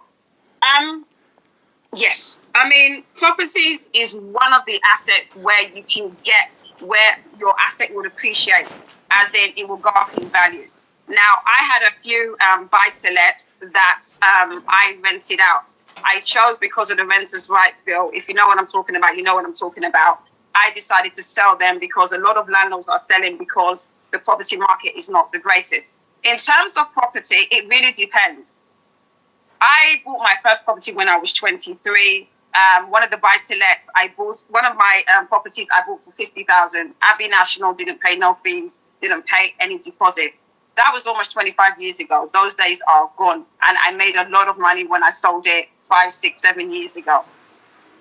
I would be very careful and get advice from a mortgage broker, because the thing is that in order to gain as much equity, you have to buy it at the right price. The problem is with the property market, compared to 25 years ago, people are not making as much money in property as they did 20 years ago or 25 years ago. One, because mortgage companies will ask for a lot of deposit because they're taking the risk. And most of the time, you have to obviously do credit checks, and they will do loan to value based on your credit and your affordability and also the house that you're buying. Property is not that easy to get into. In terms of investment, a lot of people buy property to rent out. I'm going to be quite candid. People are not making money like they used to when it comes to property. People can say whatever they want, but it's very difficult to make profit. HMRC has declared that you have to declare your rental income. They've now said that they're going to now charge national insurance on your rental income. The government is trying to take as much money from people as possible. So I think it's very important that you research, go to a mortgage broker and decide whether buying property is for you. Because if you're buying property to invest, as in to rent it out, there's a lot of legislation out there, such as electrical, safety. There's a lot of stuff going on where as a landlord, you've got a lot of obligations. So I think for me, it's on a case-by-case basis. I do, even buying below market, I can tell you I'm into property. I go to a lot of property forums. A lot of people in property are finding it very, very hard to find properties below market value. I'm just going to be very honest out there. So I know exactly what you're talking about, Bami, but I've been there. I network with a lot of property people. All I will say to you is that please if you decide to go into property, speak to a mortgage broker, check your availability. Try and get a property. If you're going to get a property where it's run down, probate, where a rundown property, then you're more likely to make profit, because if you buy a rundown property, you do it up, maybe spend 25K, and then it's valued when you remortgage in a couple of years for a lot more. That's how you make your equity.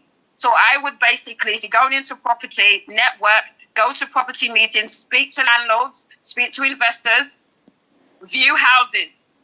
Everything's about education. If you're going to go into anything, you don't want to go blindsided. You don't want to go with lack of education. That's how you lose money. So if you're going to go into property, I beg you, please do your research. Go to property forums. There's a lot of property education on Seminars, YouTube. There's a lot of networking.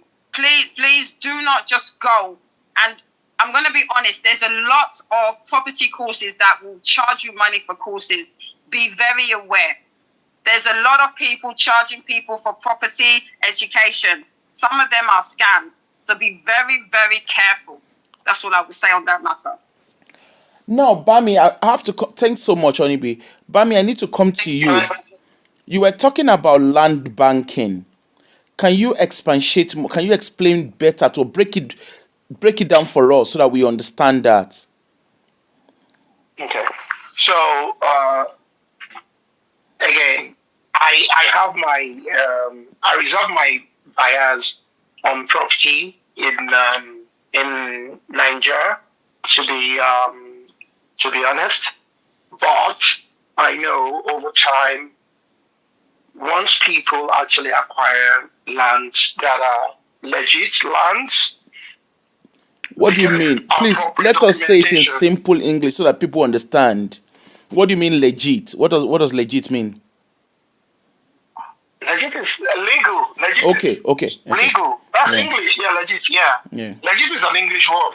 Yeah, so it's a legal or legit. You verify that the documents are actually accurate. They are correct. The person telling you they want to sell it, they are actually the owner of the property. So getting those lands, actually, they appreciate over time. So they are not lands you want to actually acquire to build on. You're actually acquiring them for investment purpose.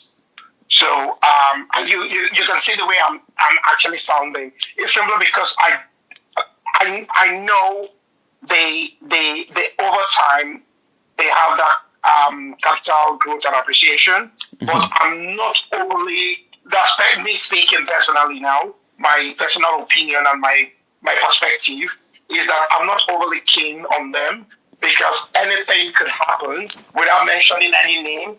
Any minister could choose to actually take the land and then do as they deem fit.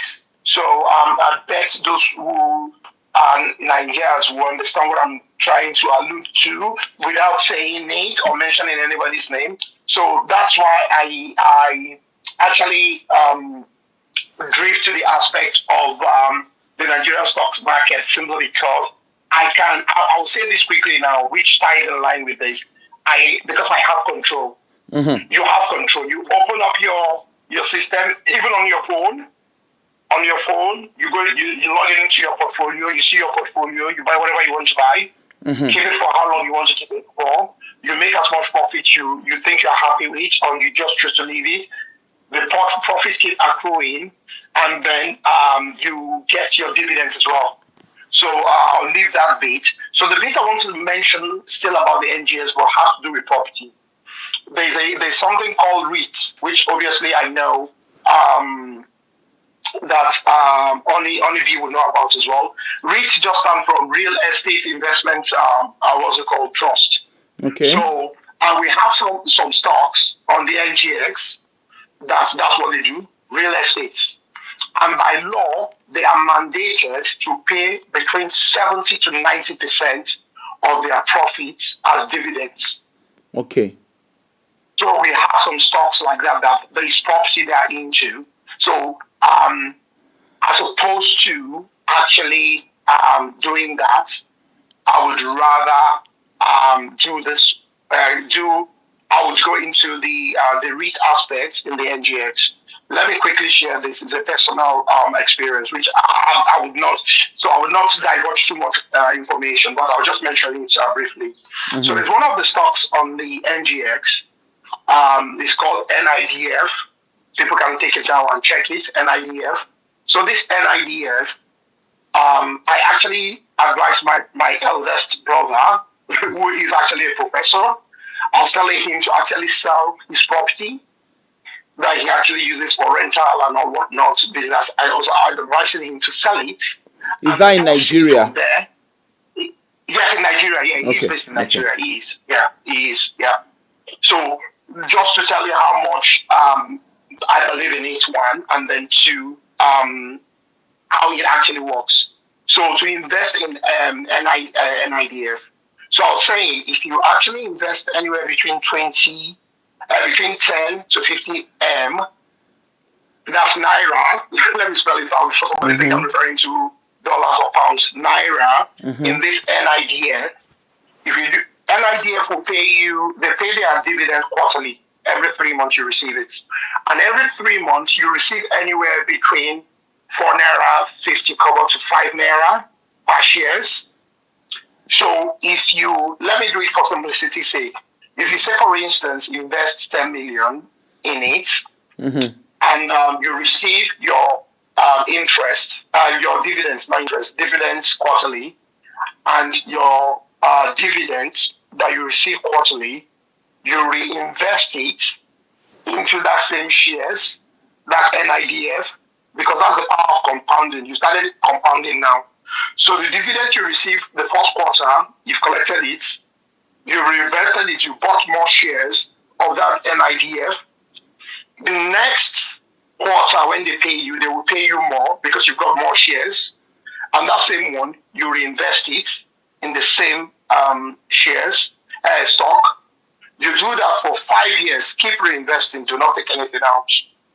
Okay. At your 5th year, you would be paid 750,000 every quarter, which amounts to roughly 200 and something thousand every month, because it's paid quarterly. That's what you keep getting paid, and your capital is still there, and you are still having capital growth happening on that as well.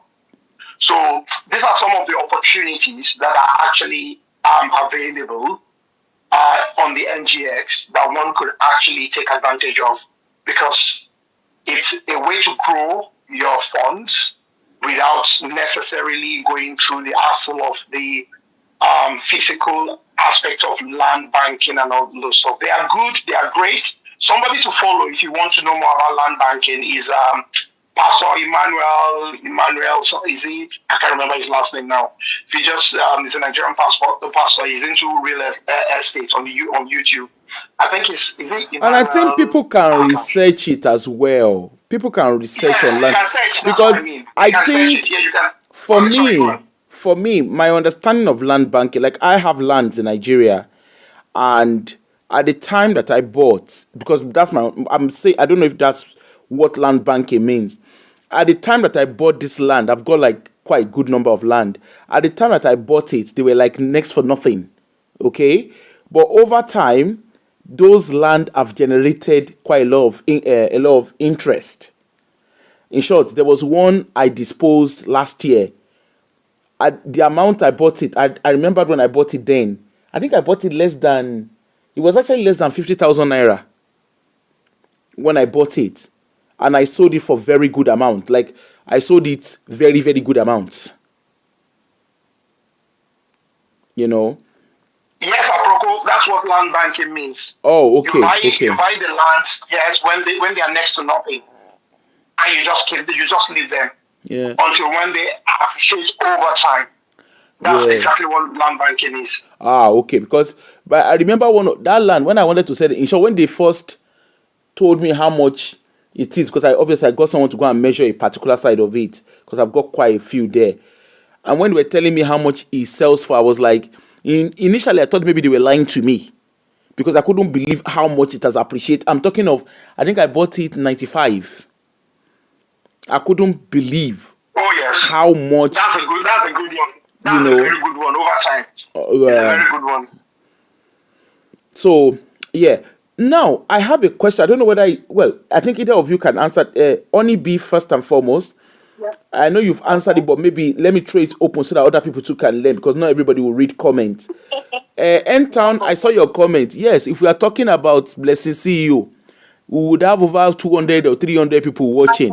But you see, when we are talking about our future, we don't. If you want to hide information from a black person, just honestly, these are the kind of conversations you have. They will not engage. Anyway. Wow. Faustat, I know you've answered it, but I think let's throw it open so that everybody can hear the question. Regarding the plum, regards the plum ISA. Yeah. Does it matter if you have another ISA with your bank? Okay. You can have several ISAs. The only caveat is that your total contributions across all of them cannot go over 20,000 in a single tax year. Okay. Yeah, so if you have 5 ISAs, then obviously the total of all of them should add up to 20,000. So you can have as many as you want, as long as the total contributions across all of them are no more than 20,000 in a single tax year. Thank you. Now, this is a question to Bami, but I think either of you can answer it, or either of you can shed light to it. It says, are there shares you can recommend on trading 212? I'll speak first and I'll let Brother Bami go after. But my thing is that if you have the experience and you've educated yourself in terms of stocks and shares, then I think that's fine. Go on to that type of platform. For people that are, listening here that don't know anything about investing, I think personally it's very dangerous to go into a platform like that, because you don't want to make mistakes. Because if you make a mistake, you'll lose money. So I think something like the apps I mentioned, which is like Plum and Moneybox, was where. Sorry, not Moneybox. My tongue's gone funny. That's where I would start. Brother Bami, do you want to take over from that? Okay, so okay, I'll answer in two perspectives. So the first one is you need knowledge. Acquire knowledge first, please. You see, the problem with places such as 212 and the 212, eToro, Which other one? There's a third one I can't remember at the moment. Is that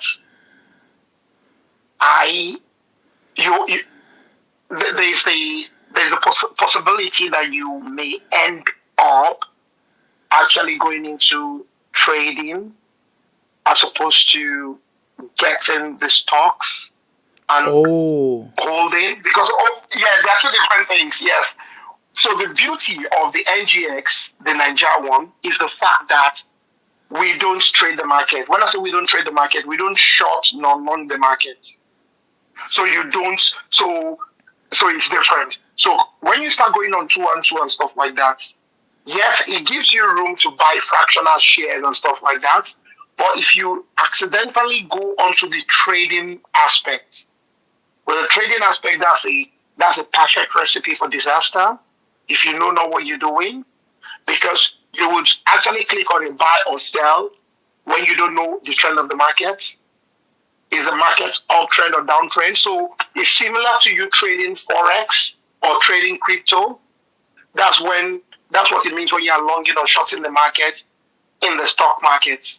So it's the same principle of Forex and what's it called, crypto.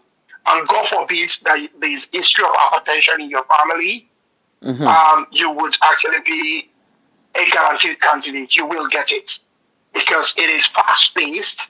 You don't want to be doing that. So if you will go into those platforms, what you want to do is to buy stocks to keep. Something such as sports. You are doing sports. You are not doing margin trading. You are not trading futures. If you go into margin trading or future trading, it's not a good news. So that's how much I want to speak about that. But I have deliberately chosen not to actually deal with the not that I don't understand them or know them, but not to deal with the Western stocks, because if I've got NGX doing over 50% for me per annum, and they are doing anywhere between 11 to 15 point something percent, less than 20%, why should I then be wasting my time? Okay. So I'm not. So you are very. Sorry. So let me get it. So you are very focused on. Hold on. So you are very focused on the Nigerian stock market, right? That's very correct. Yes, that's correct. Okay, thank you. So with the Niger stock market, so there are two things here. For saving for the future and investing, the Niger stock market, which ones? I know somebody asked a specific question on Dangote. Are there other stock that you would advise that people go into based on your own experience? Okay, so based on my experience, just for new people, they might be wondering what kind of shares, who will I, like where can I invest in? What stocks can I buy? You understand? Okay, so for new people, I'll go back to what I said earlier on. Acquire the knowledge. Okay. When you acquire the knowledge, you follow the people I mentioned, like the Kochomete I mentioned. You would actually gain insights. So we have some stocks that are called the blue chips, and we've got the penny stocks. Though we should be calling them common stocks, but we call them penny stocks anyway. We still use the generic penny stocks. So those penny stocks, some penny stocks have that propensity to swing high over time, but then you need to understand which one you are going into if they've got good fundamentals. And then some blue chip stocks, which we've got, I'll give an example like Dangote Cement. We've got MTN, because people have to build houses, isn't it? They would need cement. The government is going to build roads, bridges. They would need cement. Telecommunication in Nigeria, they need it.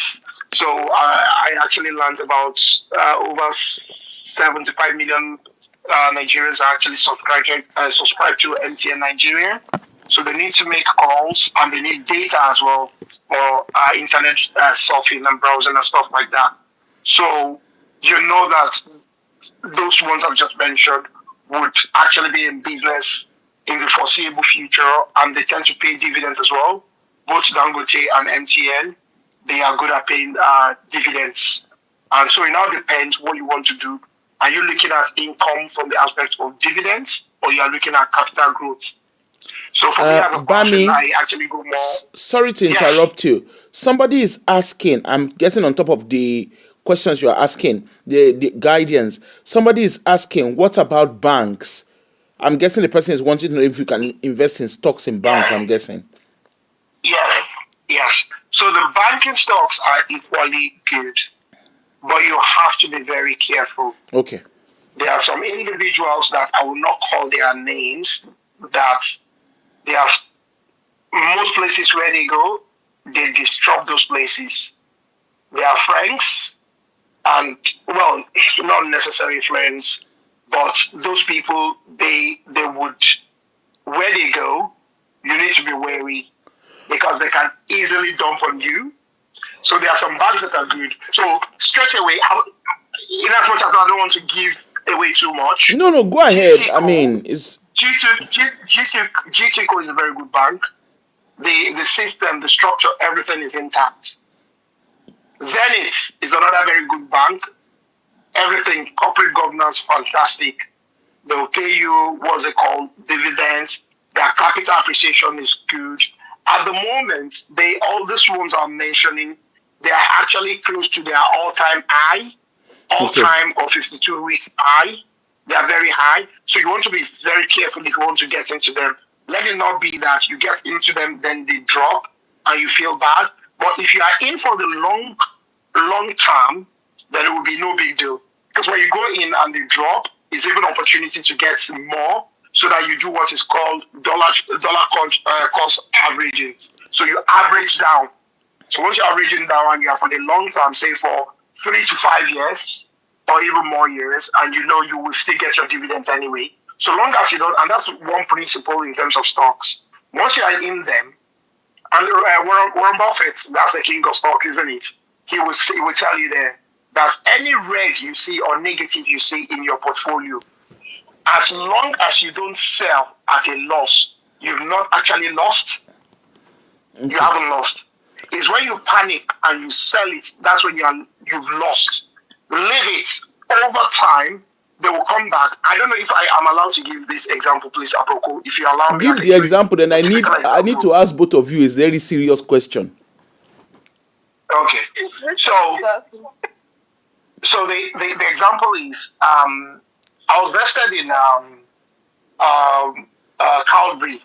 So then I that's one of the times I had only just started actively getting involved beside the passive one I've been doing. And obviously I'm still referring to the NGX. So I bought Calvary. Calvary is very good, blah, blah, blah. So I actually bought it in one of, I had like up to 2 different accounts that I actually manage and run. So I bought it in the other one, which I deemed to be my trading account. So I bought it out. Okay, I'll buy it at 27 naira something. I'll sell it off when it gets to 30 naira, and then just make that margin and just keep going in and out. But that's not the best way to do it in the NGX anyway. But when I was still fresh, that's what I was considering. Mm-hmm. But when I got in at 20 something naira, Calvary started dropping. Mm-hmm. It dropped for like weeks and months. It dropped from the 20 something naira I got into up to 15 naira. And the reason why it dropped was simply because there was they had a loss foreign exchange issues then. So they had a massive, it wiped out their what's it called? Their investors fund, and MTN had that same problem as well that year. I think it's probably 2023, 2024, somewhere there anyway. So when that happened, I held on to my shares. I said, I'm not selling it. I will not sell at a loss. I'll hold it. So I held it. And then in the other account, then I then bought very tiny amounts, which I regret till today. I bought a tiny amount. So when I bought that tiny amount, I left it. And the main one, I didn't touch it. I left it. Then I think was it last year that it recovered in full. I sold some. So the long and short was, The little I bought when it dropped as low as 15, I think I bought it about 16 something, that had done over 300%. The one I got initially at probably 20 something, that dropped up to like 15 or whatever, it was up to negative that something percent. That one has now done over 150 something percent in profit. Can you see what I'm trying to say? Yeah. That Yeah. so long as you don't panic sell, when you have that patience, that's one of the key things you need. Besides you getting the knowledge and having the funds, you need sufficient patience, not to be bothered at all. When it goes that low, if you have the funds, average down, get some more. It will drop your average cost down. And if you don't, just leave it, like what I did with this other one I mentioned in Calgary. That Calgary is doing over 150 something percent. If I actually average down, I'll be doing nothing less than anywhere between 300 to 200 and 280 something percent on the same one. Okay. So let me leave it now at that. Thank you. Thank you. I have a question for both of you. Oh, sorry, Onibi. Okay. Yeah, I was going to say, just kind of like coming from what Ross said, one thing about investment is that you have to just invest it and not think about it. When a lot of investors looked at the last 100 years, you had the Great Depression, you had obviously the credit crunch in 2007, 2008, you had COVID. A lot of people, it's about trying not to be shaken and vibrate with the markets going up and down. A lot of people did not take their investments out of their investment portfolios. Even with the events I mentioned, the Great Depression, COVID, the credit crunch, a lot of people, because the thing is, you need to understand when a market crashes, it will bottom down, then it will go back up. You understand what I'm saying? So it's basically like a U. If I put it in my head, I'm very visual. It's like a U. So most of the times, don't be swayed and don't react when you have, because, a lot of people are saying there's going to be a crash in the property and all that stuff. Don't be swayed by what people think. Most times, the people that actually invest for 30, 40 years, their investments go up and down. But if an investment goes down, it will still go back up. So I think I'm just going on from what Bami said. You need to be steady like a ship and just basically do not be moved by world events. We know now that we have the Iran war. That's affecting investments. But a lot of people are just holding through and keeping their investments and not selling. So you have to not be moved by world events and just keep your investments. The ones that keep your investments for 30, 40 years, those are the ones that are making big money. That's what I wanted to say. Thank you. Thank you. And on top of what you're saying as well, N-Town is also saying, only invest what you can afford within your financial capacity. Don't invest what you cannot afford to lose. Thanks so much for that. I think that's a very good statement to make. Yeah, that's very, very true.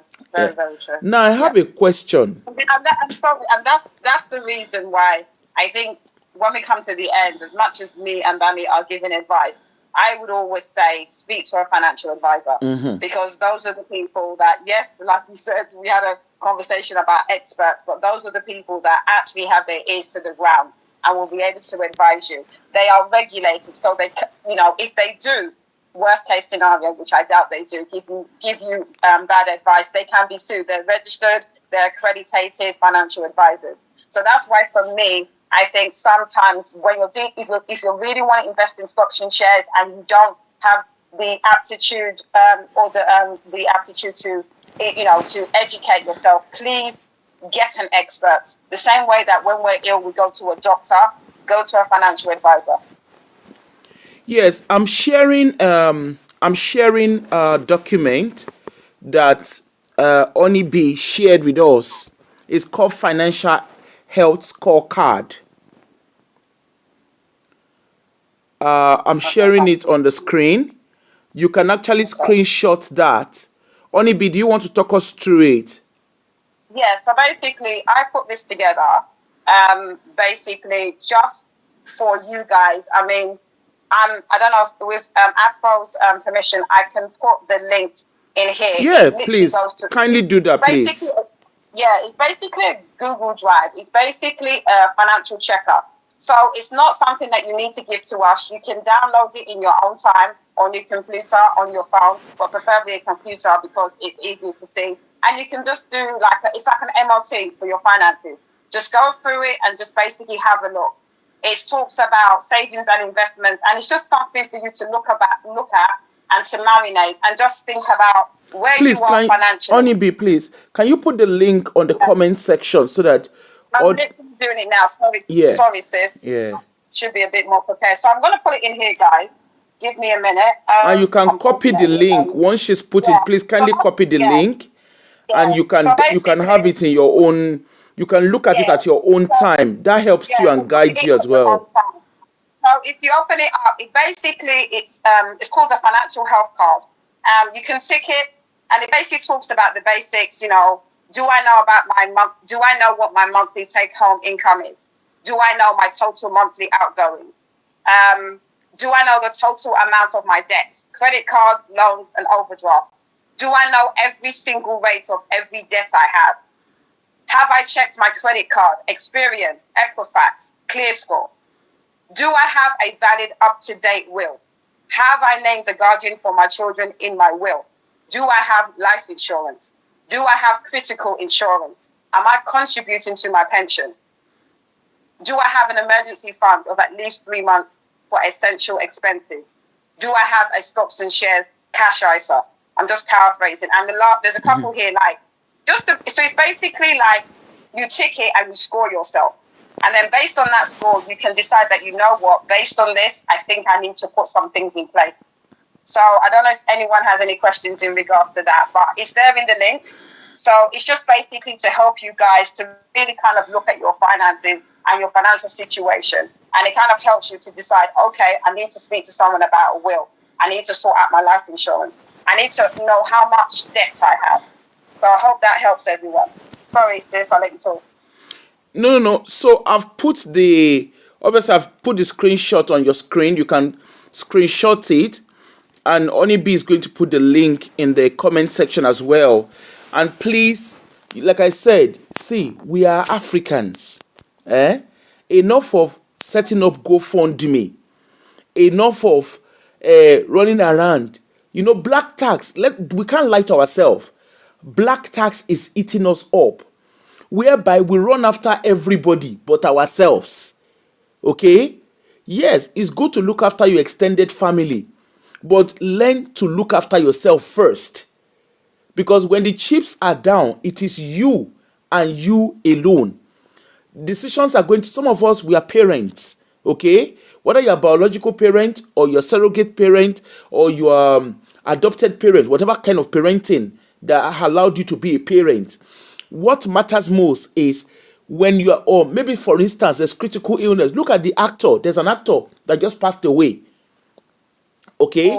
That actor is a big eye opener for every one of us. The guy just passed away at 40. The question is, for all we care, we are Africans, we are Nigerians. Don't let us lie to ourselves as Africans. The chances that guy has a will is very, very tiny. Okay? The chances that he has a will is 0.1% zero. Okay? The chances that guy, his finances, they said he has a wife. Whether the wife is going to be able to inherit finances from whatever he has left behind, we don't know. And this is our reality.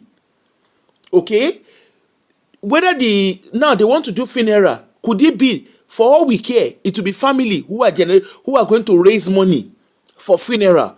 Meanwhile, if you had things in place, you understand, I don't know his personal situation, but what I'm saying is that guy is a typical example of every one of us, except maybe very few.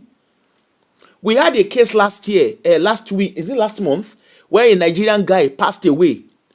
Okay, I think I did a show on him. The guy passed away. We were doing GoFundMe, looking for money for his funeral.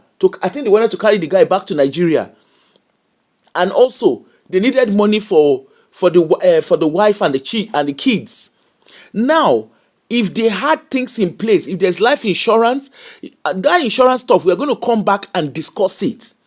You see, our African community, we have a lot of elephants in the room that we don't discuss.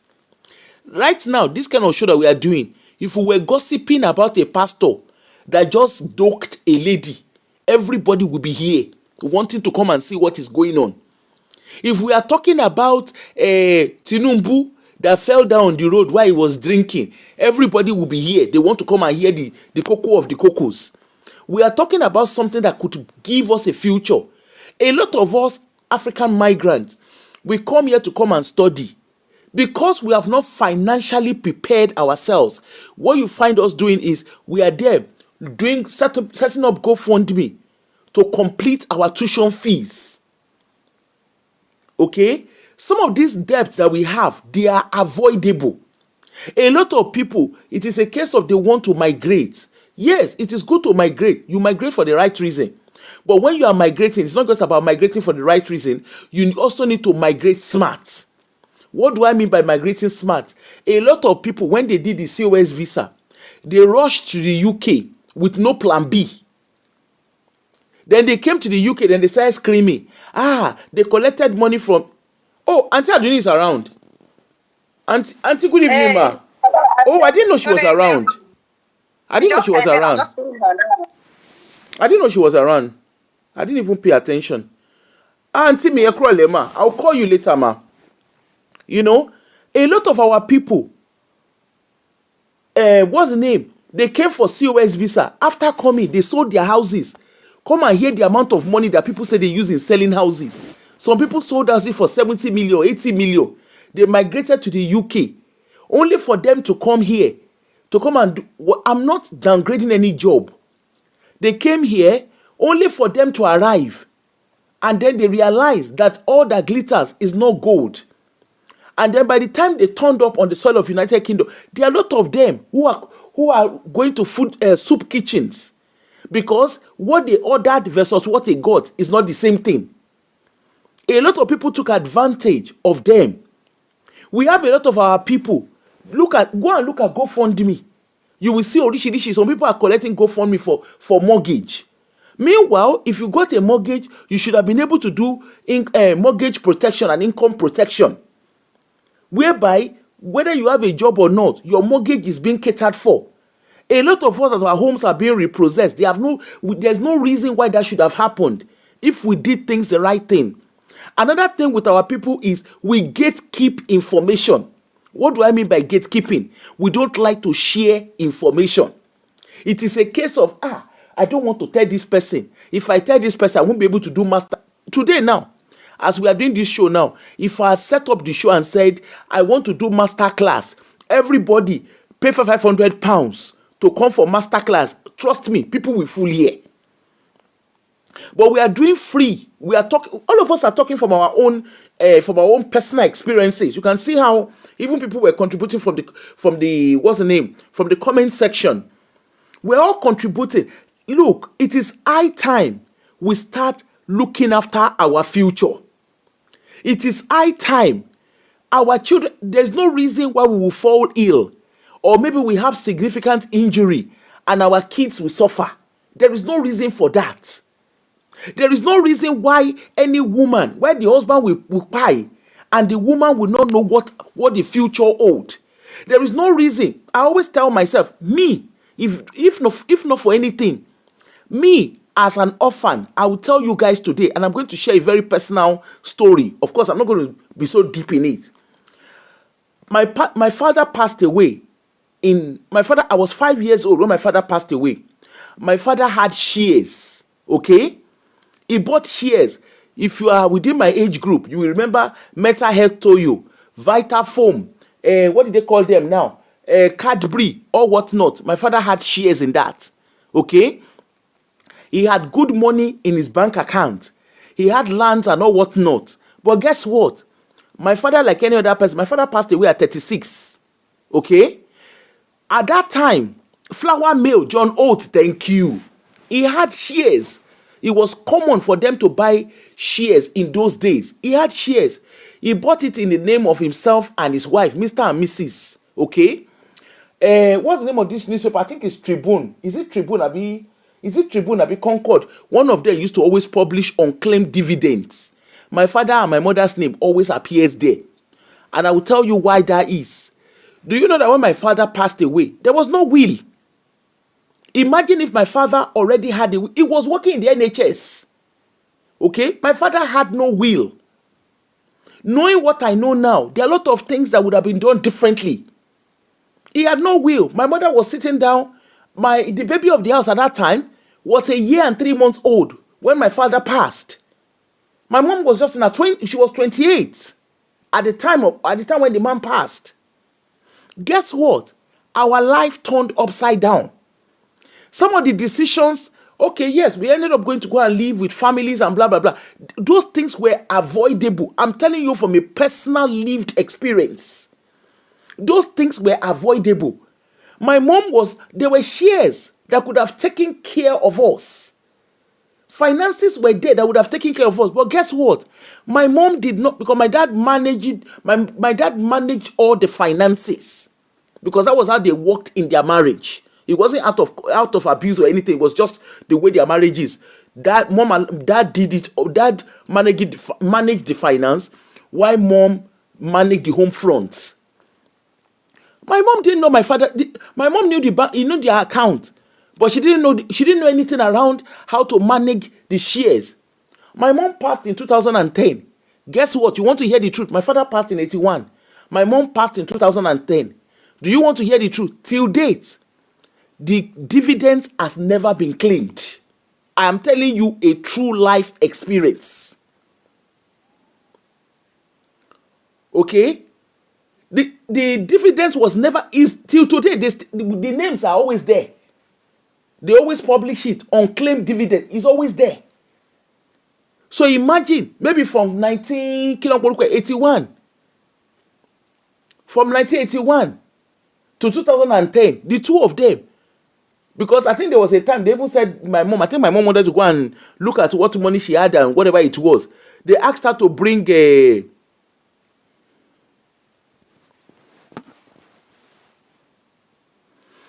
what's the name? They asked her to bring something to do with next of kin and whatever signature. She didn't remember which is which. So these things are real. We had no business, me as a person, I had no business going to go and live with any auntie. My mom had no business. All of us had no business living with family members until my mom stabilized herself. Okay? There are a lot of people like that. These are our reality.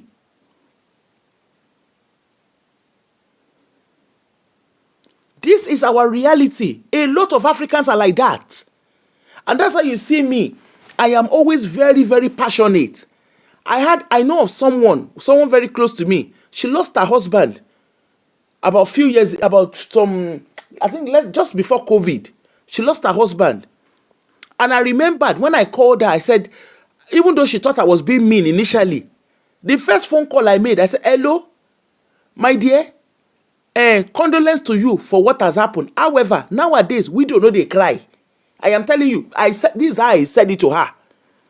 I said, nowadays, we don't know they cry. Look at you. The children when you born, I think her daughter, I think her last born at the time was 2 years old. I said, come. Everybody that is coming to come and greet you, the moment they do agbeba barele, hello, case close. All these people that gathered now, they don't go gather again. Everybody, so long as once they don't lay her into the soil, ni ini Olúwa ràn mí lọ́wọ́ dé Ebenezeri. Even the closest friend, people will call. You see, before funeral, Alex, the guy we in short, leave Alex alone. John Pope, Junior Pope, that passed away. Everybody that came that time, I can bet you, if you go and ask the wife of Junior Pope, everybody that said, don't worry. When you look back, it is us you will see. Hello, you won't hear the truth. If that lady was going to be honest, I'm sure there are people that she will call their phone after the funeral of the guy when no go pick and call. There are people that she will say, but you promised us. They go say, hello, na me say you, na me you born your picking. When you gave birth to your child, you did not know you were going to send your child to school. Let me drink water. Hold on, no.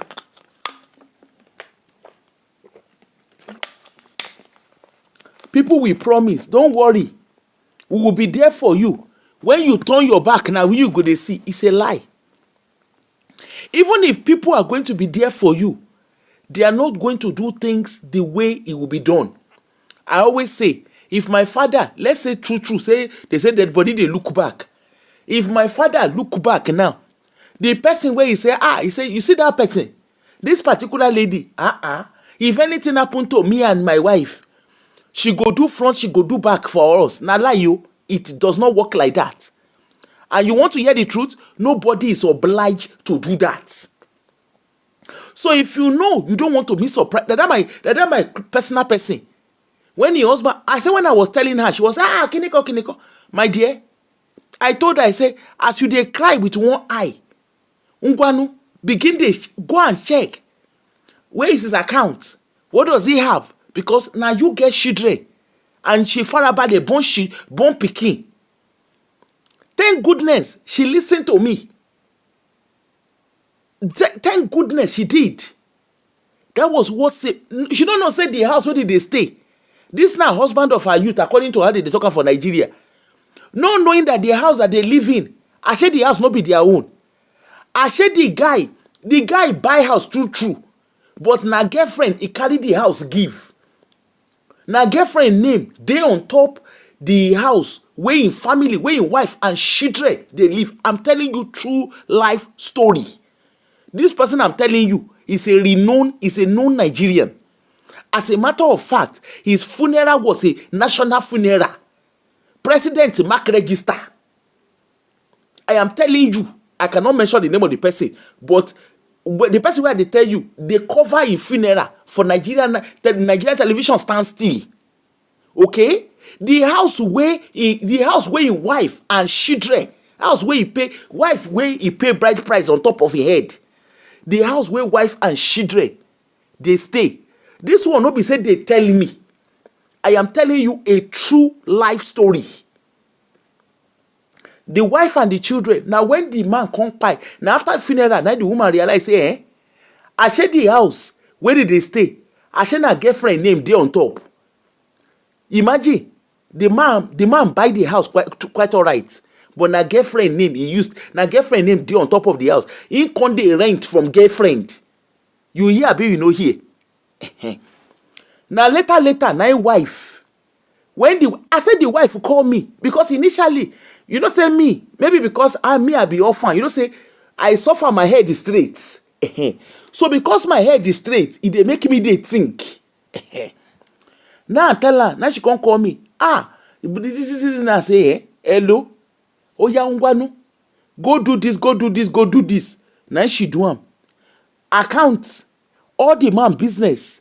The man, in short, the wife where their house. The wife, that's the only wife he has. Okay? The wife, in businesses, wife don't know anything. Because all the businesses are being run by his siblings. And some girlfriend, they run business for them. Both home and abroad. The person is a renowned Nigeria. If you know the person where they talk, you don't go believe saying that person. Now so they do. Now the wife will come sit down. Thank goodness, say the parents of the girl, their head the panna sharp. Because when he reach one stage where the girl no one hear word, I was able to get her mom's number. Now I call the mama. That was how he's not wicked, he's not a wicked man. Okay? Nobody is wicked.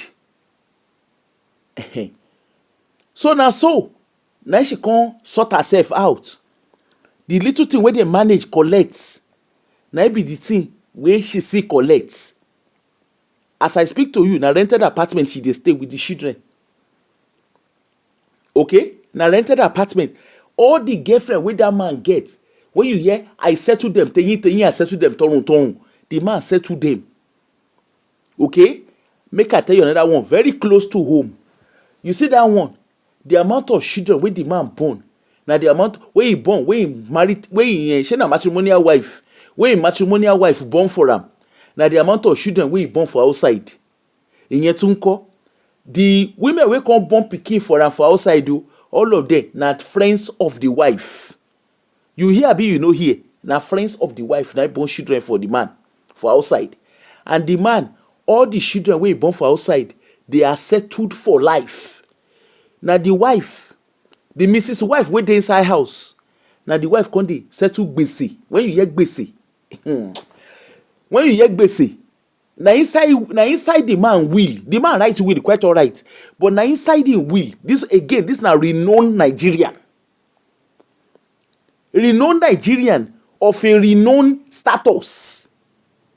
When you are looking at Second Republic in Nigeria, na renowned Nigeria in Second Republic. No be outsider to me. Na person wey you wan hear? The wife, as I speak to you, the wife still dey settle gbese.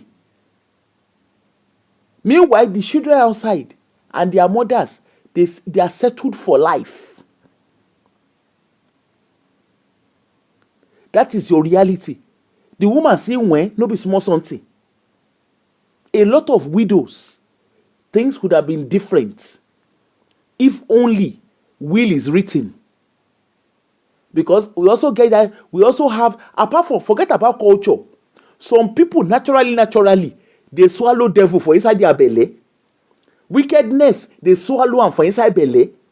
Once their brother don't pie like this, you will come dey hear, hey, it is our brother's money. Oh yeah, come and pack out of the house. They no go care whether the children, whether they are okay or not. They don't go care about the children. That is why you, before you come bring out your okporo, they shook inside keyhole.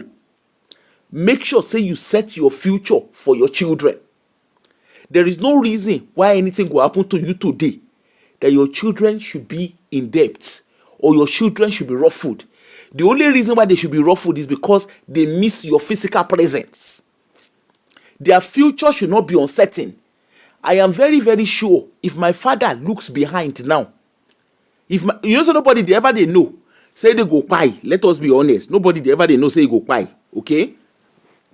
But I'm very, very sure if my father looks behind now and reflect, see how all of us be. If only he look behind, my papa pension for NHS, you won't hear the truth, we no fit collect them. You know why we no fit collect am? You no put next of kin for there. No be the NHS of today, where they go say automatically na him wife, and automatically if they no see wife, they go give children. We cannot collect it. You hear abi you no hear? So you cannot say things are guaranteed. At least in your 50, from your 50 to your 60, you should have before you're at your 50. Maximum 55.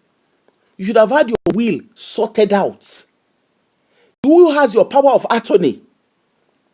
Who is from social work perspective, I will tell you. Me, I don't know how it is done in another country. I can only speak for United Kingdom. The moment you start having children, it's very, very important that you have your will in place. Not just your will in place, specify who does what, just in case you lose capacity for whatever reason. Because one thing I keep saying in my line of job, when something goes wrong, a lot of our people, we don't have who has the power of attorney. Yes, we always have next of kin because that's the way the law stipulates who gets what. Okay? The law stipulates who gets what. But when it comes to power of attorney, a lot of us don't. The power of attorney is totally different from your next of kin. You can be a next of kin without a power of attorney. Only B, please, can you correct me on that? Am I right or wrong? Sorry, repeat that again. Sorry, sis. I said you can be a next of kin, but not be the one that has a power of attorney. Am I right or wrong about that? That's incorrect. Well, let me tell you mine, and then maybe because I did power of attorney for my stepdad and my mum, because as you know, my mum remarried, and I have power of attorney, and my brother as well. Obviously, I'm his stepdaughter for my stepdad and also for my mum. So I'm actually power of attorney for my mum and my stepdad. So I don't, in terms of being related, it doesn't matter. Okay.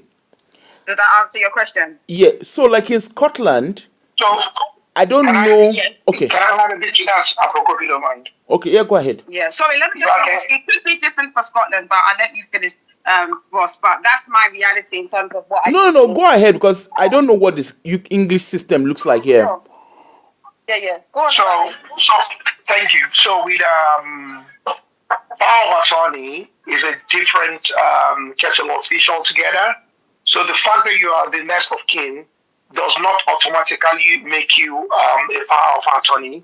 Yeah, So because like in Scotland, that's that what means it. That's in Scotland, that's definitely the case that you have that your next of kin does not make you the person that has power of attorney.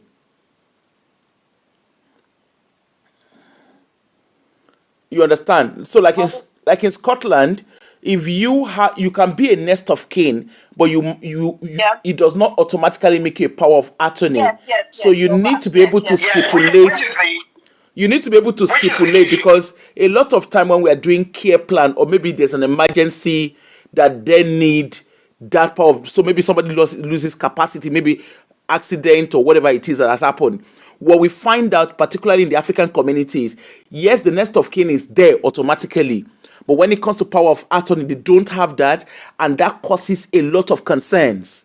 Because most times, by the time we figure that out in social care, it turns out that that person does not have that capacity. So then there's a question of, okay, we need to go for legal guardianship, which is then the government who becomes the legal guardian. And that can be very, very distressing for the families, particularly our African family who don't understand the system. Yeah. I know that what happened is that because I'll just chip in, because my dad is obviously Caucasian, he was very much a case of we need to sort this out. Mm-hmm. And so my mum agreed with him, and so we actively you go online, you do it, you have so many signatures. My head was spinning from the amount of signatures we needed. You send it to us, I can't remember, the guardianship office or whatever it's called, and then you do you do the property one. I did for my mum and my stepdad. Then you do the health one.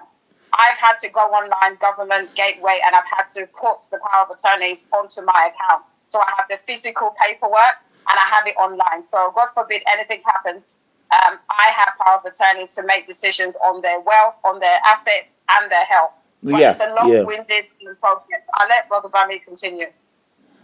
Thank you. Okay, thank you very much. So basically, power of attorney, just to give a quick context, it's a legal document whereby when anybody gets to the point whereby they cannot physically or mentally actually make decisions concerning one, their health, and then two, their property or what's it called? Finance. Real estate and property. Finances, real estate, property together. In the past, not so distant past, actually, they were dichotomized, so they segregated them. Finances separate, health separate, but now they are actually together. So once you nominate someone, and for you to nominate someone, it means that you have the mental capacity to actually do that. That you have the mental capacity. It's not done under duress. It's not deemed that you've lost capacity before you can then nominate someone to be your power of attorney, and then that would be signed, office of guardianship and all whatnot. They sign that, it goes through the legal process, and it becomes a legal document.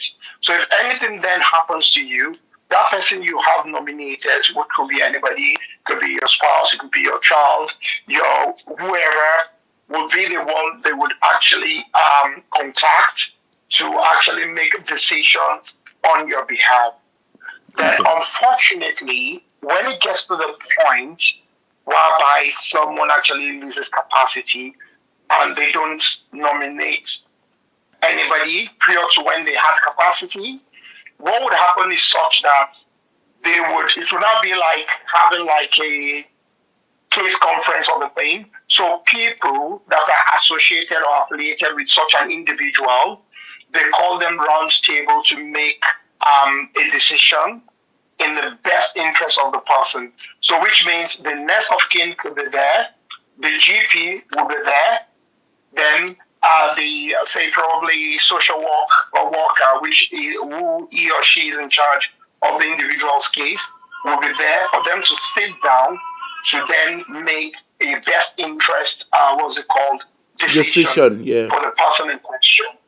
But the best bet is always to actually get that of a, what's it called now, to nominate a Someone with power of attorney. When one person is got the mental capacity, and if the person has nobody at all, then it will now go to what they call, I think, office of guardianship. There's another name for the counterpart of power of attorney. I think it's a legal. We have so in Scotland we have what we call the legal guardianship. So I know, like, exactly. I think legal, like that's the one I'm referring to. Yeah. Legal guardianship. So they will now nominate someone that will be, which will be legal guardianship, that you've not provided someone. So they will now or you don't have anyone. More importantly is you don't have anyone. Not that you just didn't nominate. You don't have anyone.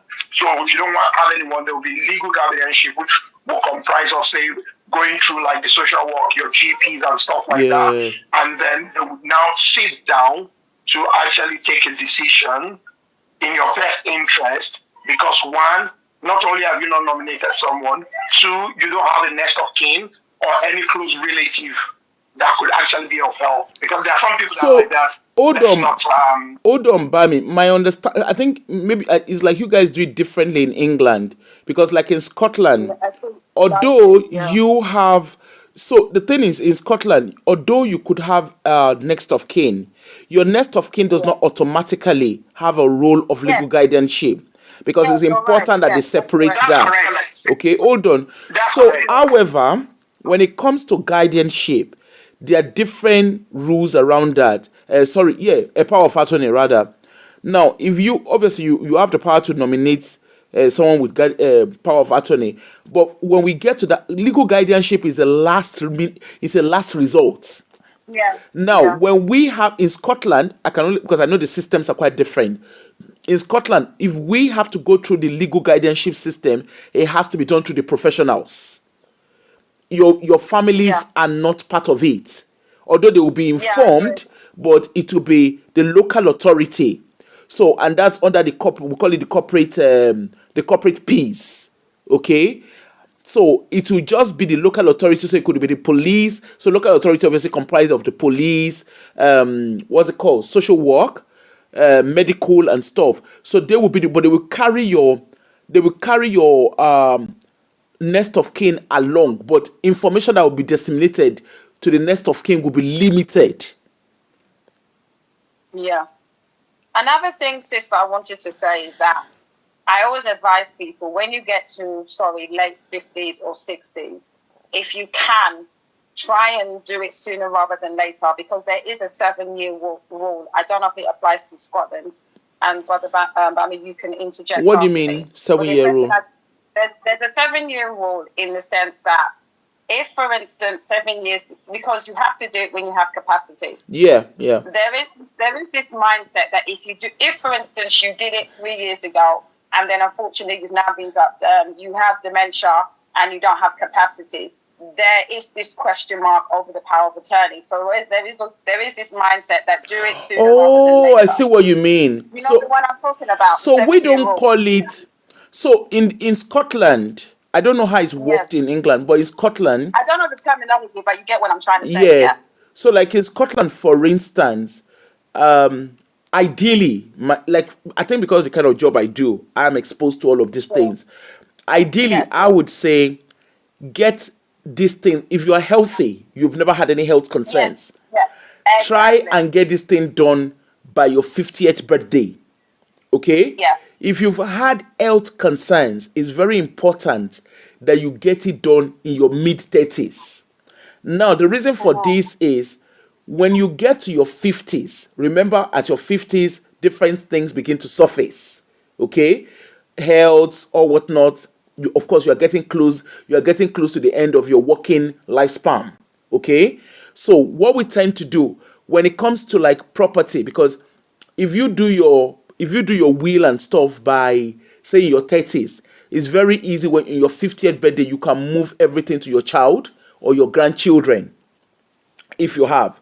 But when you get to your mid 50s, it's very difficult to do that because the question now is, what is the motive behind that?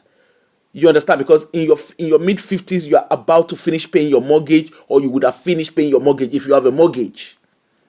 Okay? So the unspoken grammar behind all of this is, a lot of times all eyes are on your assets. Behind the scene, all eyes are on your asset, because if anything goes wrong, your asset is what secures your care. So, and that's another thing. I think that's another topic entirely, where people don't understand how people end up in different care homes. The care home is not about what you want, it's about what is nominated, and it's all based on your income. A lot of people don't understand this. There is a lot of education for our people. Okay? Now, I've also seen situations whereby the legal guardianship, of course, legal guardianship can easily be contested. But what I always say to people is, get your will written, make sure you have your power of attorney and your next of kin. Stipulate everything, because you don't want to. Getting legal guardianship is the least thing you want, because it's at that stage your family has lost the total control of what happens to you. So I always tell people, please don't wait. If you have big C in your family, if you have health history in your family, please get this thing. As a matter of fact, in your 30s, write your will. Nobody is saying you will buy. Please write your will. You never can tell what will happen.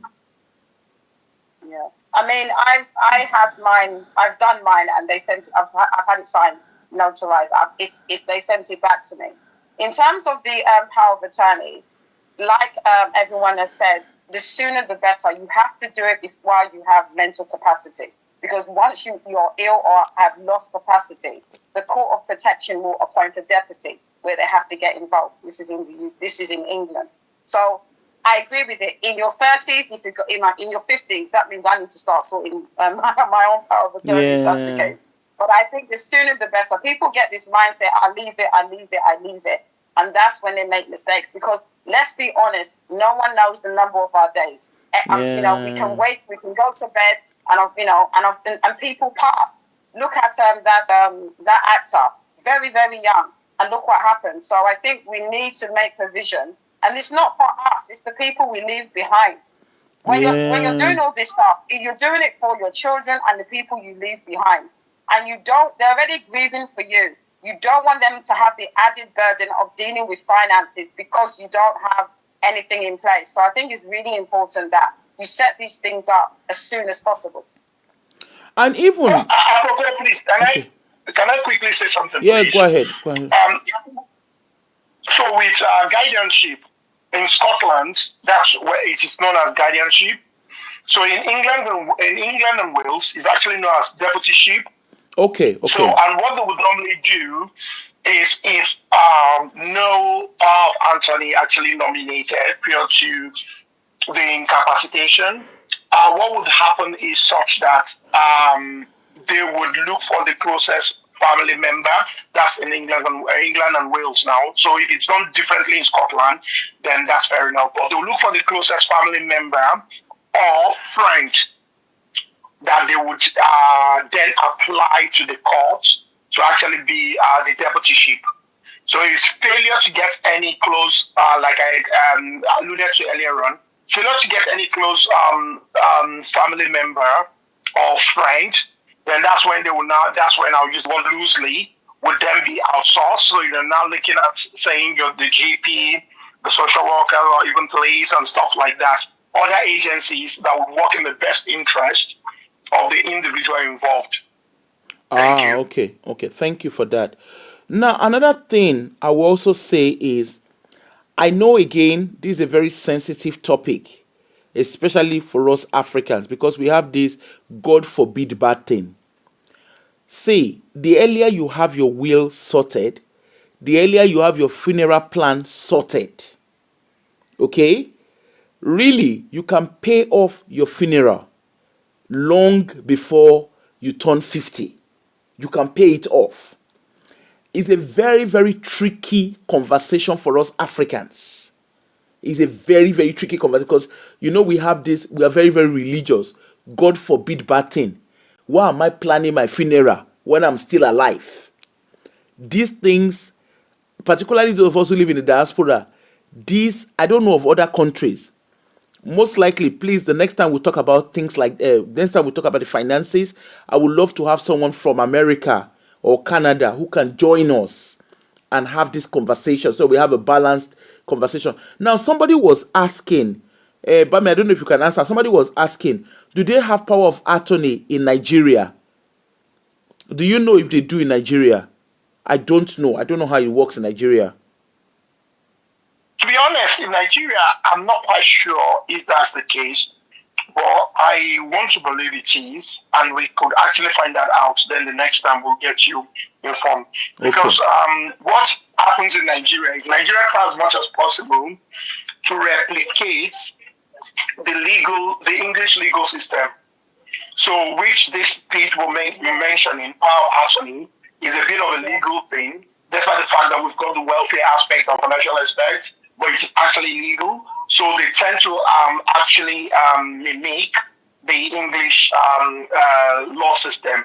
So I will confirm that. I will ask that for sure, and I'll revert on that. Thank you. I've done a quick. I've done a quick Google search, and you are absolutely right. They mimic the legal system of the UK, and I've just done a simple Google search, and it says a power of attorney in Nigeria is a legal document that delegates authority from a donor to a donee to act on their behalf in legal, financial, or property-related matters. It is widely used in Nigeria, particularly for real estate and business. So you are correct.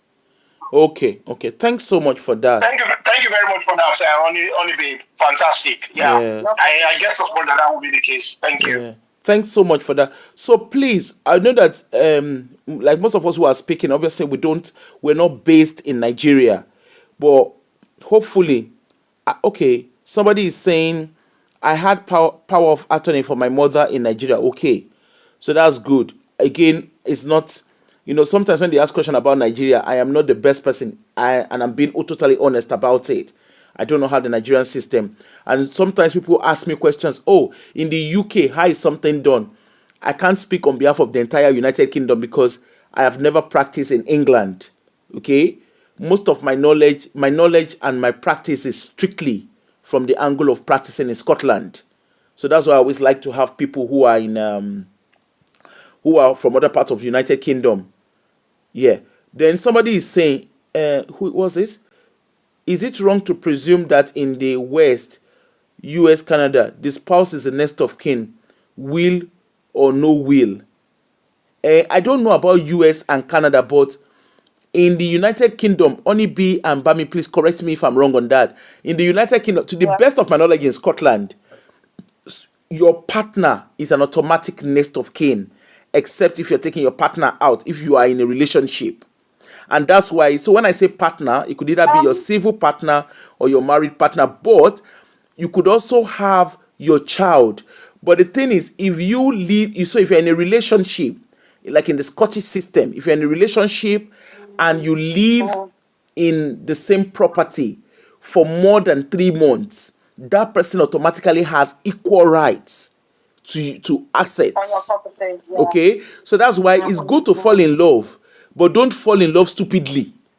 Okay? If you're not sure of that relationship, don't move in with each other. That, again, is a Scottish system. I don't know if that relates to the rest of the United Kingdom. According to legal in general, your spouse is generally treated as your next of kin and your beneficiary. But you have to have a will. I've heard of people where there's no will, or there's a situation where the wife is legally married to a person that deleted, but the will stipulated a child out of wedlock or a girlfriend. So I think we shouldn't make assumptions. Yes, legally they're the spouse, but you should have let's err on the side of there should be a will. Don't automatically assume you're gonna inherit any assets or any property or any money. If there's no will, then that makes things very messy. There's loads of examples of where people have deleted without a will and the assets have gone to the crown. You know this, what I'm talking about. Yeah. Yeah. Then another thing, like in my, I don't know of other employers, but I work for the government, and in our what's the name, in the form that we fill, our HR stuff, they always ask, every year they ask us to review our benefactors, our beneficiaries, sorry. So like for me, my son has always been listed as my beneficiary, but obviously with my son being married, I have listed both of them as my beneficiaries. Okay, I don't know if that's the case for other employers, and I'm talking strictly from working with government, so I don't know if that's a different thing. I don't know if that applies to like private sector. I don't know. When I was in the NHS, to the best of my knowledge, you needed to be very, very clear who your beneficiary is. Okay, that's the NHS. I remember that very, very well with the NHS. I don't know if it's changed now. So please, all you say the easiest way around this thing, check with your HR. If your situation has changed, it's very important that you inform your HR if you are employed. Then, like you see, in the midst of all of these things, the easiest thing to do is get a will. Get a will, sort this thing out. Get it in writing. Stipulate what you need to stipulate in writing. Okay? There are a lot of assets that it goes back to Her Majesty. Sorry, we now have His Majesty. I keep saying Her Majesty. Most of these things go back to His Majesty. For those who are in the US, I don't know how their system works, but please let's our professionals in America and Canada, please, and even those in Nigeria, please come on board. Let's have this discussion. Okay? Nobody knows what knocks at the next door. It could be illness. It could be accident. People have life-changing accidents. For the kind of job I do, I have seen situations whereby, a child had an accident and that child had to live with disability. But when, at the time that the child was born, of course, everything was normal. There was no problem. But when the child then had the accident, the child, obviously, they had to go through the whole process of nominating. And the child didn't want the parents to have power of attorney. The child was very, very clear. He didn't want his parents. Even though the child was non-verbal following the accident. The assumption was the parents were going to be the one with the power of attorney. The child didn't want that. So when you have children with learning difficulties, it's very, very important that when you are speaking, especially once you know that diagnosis, get in touch with your midwife or your health visitor or your or your pediatrician. Have that thing clear cut. I know cases, because of the kind of job I do, I know cases where some parents, like some children would not want their parents. They would not want their parents to have the power of attorney over them. So we have situations whereby, the children have requested, a child has requested that the sibling has that power of attorney. And so some children, and in some cases, even with adults, we've seen cases whereby the adult will say, no, I want this child to have power of attorney over my health, but doesn't want the child to have power of attorney over their property, over their finances. And they've decided that that they want legal guardianship. They want the local authority to have legal guardianship over their finances.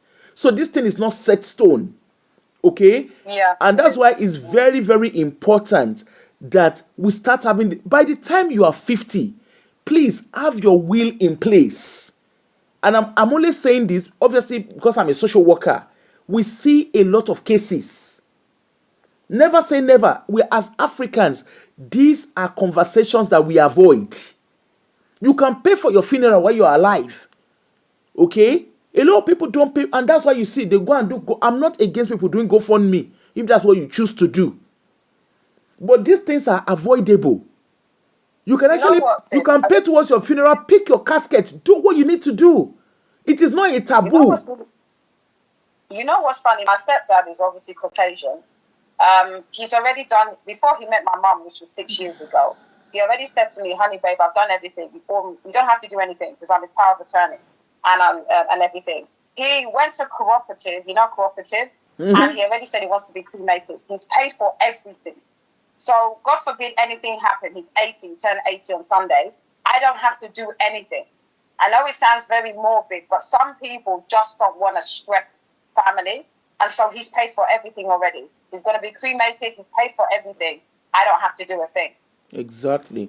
Look at that's Alayon Day. She said she has a child. She said she has an adult son with disability, and they've just done the capacity assessment yesterday. Yeah, okay. And it says he had specified who he wants for his health and finance. Yes, that's not uncommon. And these are things I'm seeing more with children who are living with disability. You are actually seeing different things whereby you think automatically the children will want their parents to have their power of attorney. Even with the elderlies now, I guess, I mean, I'm not generalizing, but I'm guessing maybe, as adults, all these elderlies, they know the children. I've shared a case conference whereby the gentleman, his power of attorney, he didn't even want his children, not even his daughter-in-laws. It was his best friend that had the power of attorney. Yes, it was his best friend. The children were just coming. At a point, it was very, very clear. He said he wants his best friend to have power of attorney over his health and his finances. And we could not engage the children. It was the best friend that was the one. The best friend lived in Australia. He had to always travel down, and he didn't mind. We have seen situations whereby will has been written when someone has passed, and I'm talking of Caucasians near here, where the gentleman or the woman has passed, and then the children gather, they want to come and do their last whatever with their parents, and the power of attorney, and it was clearly stated in their package of care that they don't want their children, they don't want their children near their body as their last minute. Palliative care is very, very important. Decisions made is very, very important. Some people have stated clearly they don't want their families around them when they're in their vulnerable moments. And this can be very, very tricky, particularly for professionals, because, the families are there. Oh, my parent, my mother or my father is, this is about to go. We don't even have to tell them because, they stated it. So in your will, you are very, very clear what you want. Also, you can get a trust. Put a trust in place for your children, for your grandchildren. It's all sorted. Sort out the finances. I'm not saying don't help Sister Monica. I'm not saying don't help Sister Shukuwanke. All these people, they don't matter. All that matters is you and your loved ones. You can decide what happens at your funeral. Like I said, I know it's a very, very sensitive topic because we used to do God forbid. In our community, we do God forbid a lot. If they are looking for people that are scared of buying, it is our community. I'm not saying people should buy. But these are things. If insurance is another thing entirely that we don't talk about, you will hear people saying, Jesus is my insurance. We have had situations where people have traveled abroad and then stuff happened. I mean, I did a case. I remember I did the show on Tolulope Solution where we had a discussion about our late father. Imagine if yes, they stretch for the travel insurance, but just imagine if they'd done extra. They wouldn't even have to pick up any bills at all. But we have money to do Owambe. We have money to do Pepe Dem Gang. We have money to pay for Range Rover and Land Rover. We know the latest car. Most of us now will go sit down. This truck is the latest car. The car that Elon Musk has not made. We already know the one that he wants to make next. We're not preparing for the future. There are a lot of us, like I said, me as a very good example. I can imagine the day they will decide to do that unclaimed share of my parents. I can imagine how much it would have been. Most of even the companies, they're already closed. What happened to the shares?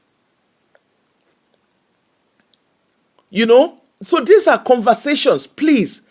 Yes, maybe our parents didn't do it right. Maybe our grandparents didn't do it right. Sometimes the big houses that they are building. Look at this guy. What's the name of this? Bami, what's the name of that man with white mansion in Ijebu-Igbo? Abina Ijebu Ode. The FSMB, FCMB, Abina FSMB man that passed away. Is it just his grandchildren that are doing yeah or yeah? Are they the ones that want to go and stay in that house in the village? Please, let us learn to do things differently. And with the stocks and shares, like Bami and Onibi has said, you know, if first and foremost, before you jump into stock and shares, first and foremost, educate yourself. They've recommended some platform that people should go and watch it, understand it. Bami and Onibi, I want to ask both of you a question. Please, M&M, I want to make quick money. M&M, is it MMM? And what is the name of all those Ponzi scheme? Please, are they part of investment as well? Because you know a lot of us want to make quick money. No, we need to understand it from all you guys. No, to me, yeah, it's a Ponzi scheme. All this where you have to introduce your friends and your family, I think it's a Ponzi scheme. Multi-layering, I don't know there's many names you can call it, but basically you have someone at the top that basically gets all the money. You have to introduce people, introduce 5 people, introduce 10 people. Is that type of thing. That type of thing, I do not subscribe to it. I do not recommend it. I say to people, run far away from those type of things. But hold on, Onibi. But they will tell us when we put 1 naira, we are going to get 500 million. Is that not part of investment? Yeah. You are laughing. I'm asking you a question that is paining me. You are laughing. Because these are the reality. You know what, people, we're always looking for fast money. I'm equally here laughing. No, it's not only on you see Bami. You see this Bami. I need to block you. I need to block you. That is big time Ponzi. It's a big time Ponzi scheme. But you guys are saying we should invest now. You are saying we should invest. So if I put my 1 naira and I can get 500 million. You see, MMM. That's one of the what's it called? That's one of the grand dukes in Ponzi scheme in Nigeria.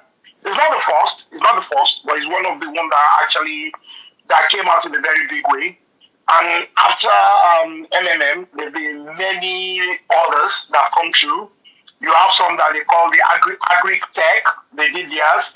You have the forex one. You hear MBA forex. You hear Adi forex. In fact, the one of Adi forex, he did it in a grand style. What he did was that he actually registered with SEC. Yes, he did. He did register with SEC. And SEC is the Security Exchange Commission of Nigeria. Yes, he registered with them, but he was Ponzi scheme. They are still looking for him, his assets and all of them. So the truth of the matter is, when you hear bring 1 naira, or let's say bring whatever naira, say okay, bring 10,000, and then at the end of the month you will get 15%. At the end of the month you will get 100%.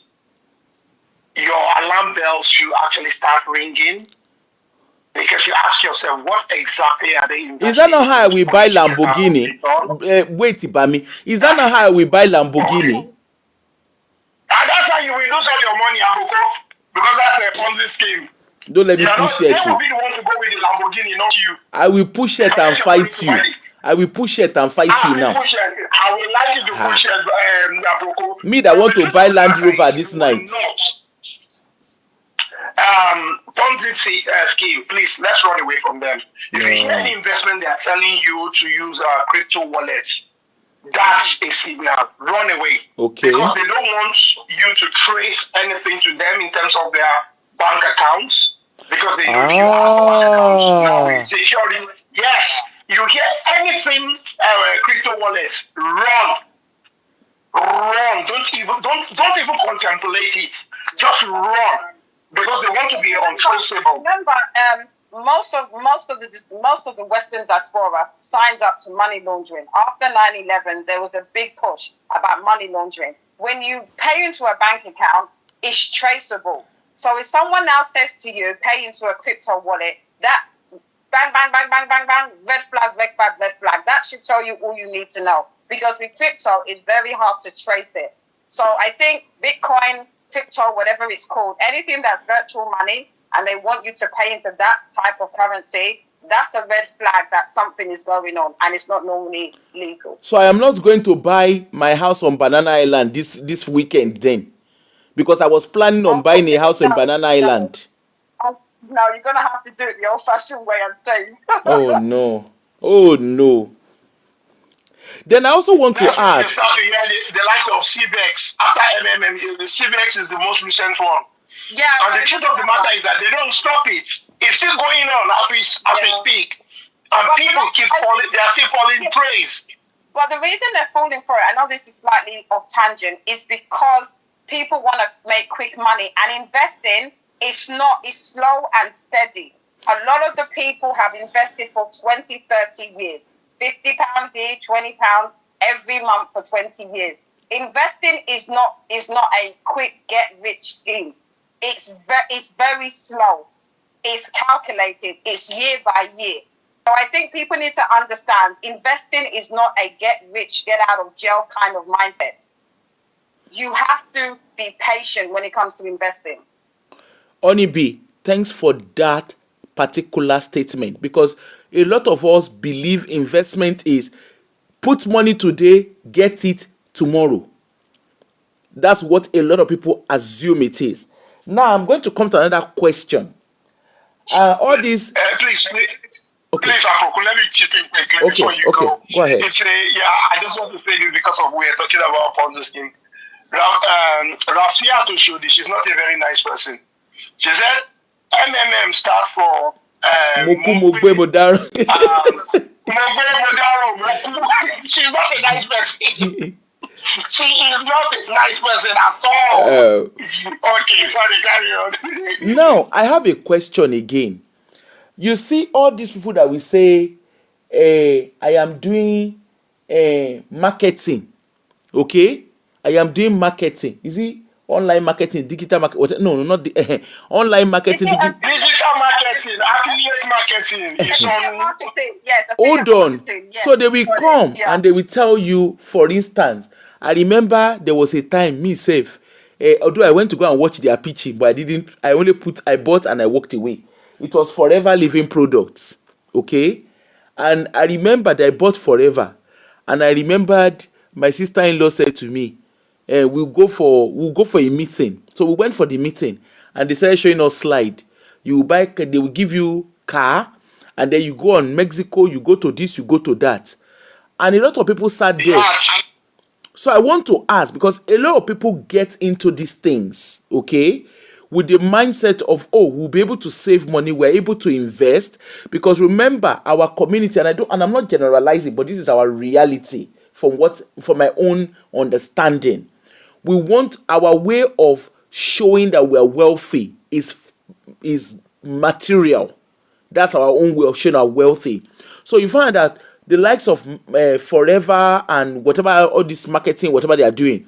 I did a show on digital marketing where people were saying they will buy this and what, and it turned out that they were doing I don't know, is it Ponzi scheme? But you know, like they will go and call somebody to call somebody to call somebody. And then they were sharing money. One of the ladies actually went to Harrods to go and be buying stuff, and they were doing package. So I want to ask a question. All this type of marketing and co, is this still part of investment? Because a lot of people do it from the angle of investment. Is this advisable? No, it's not advisable. That's what I would say. I would actually attack that head on. No, it's not.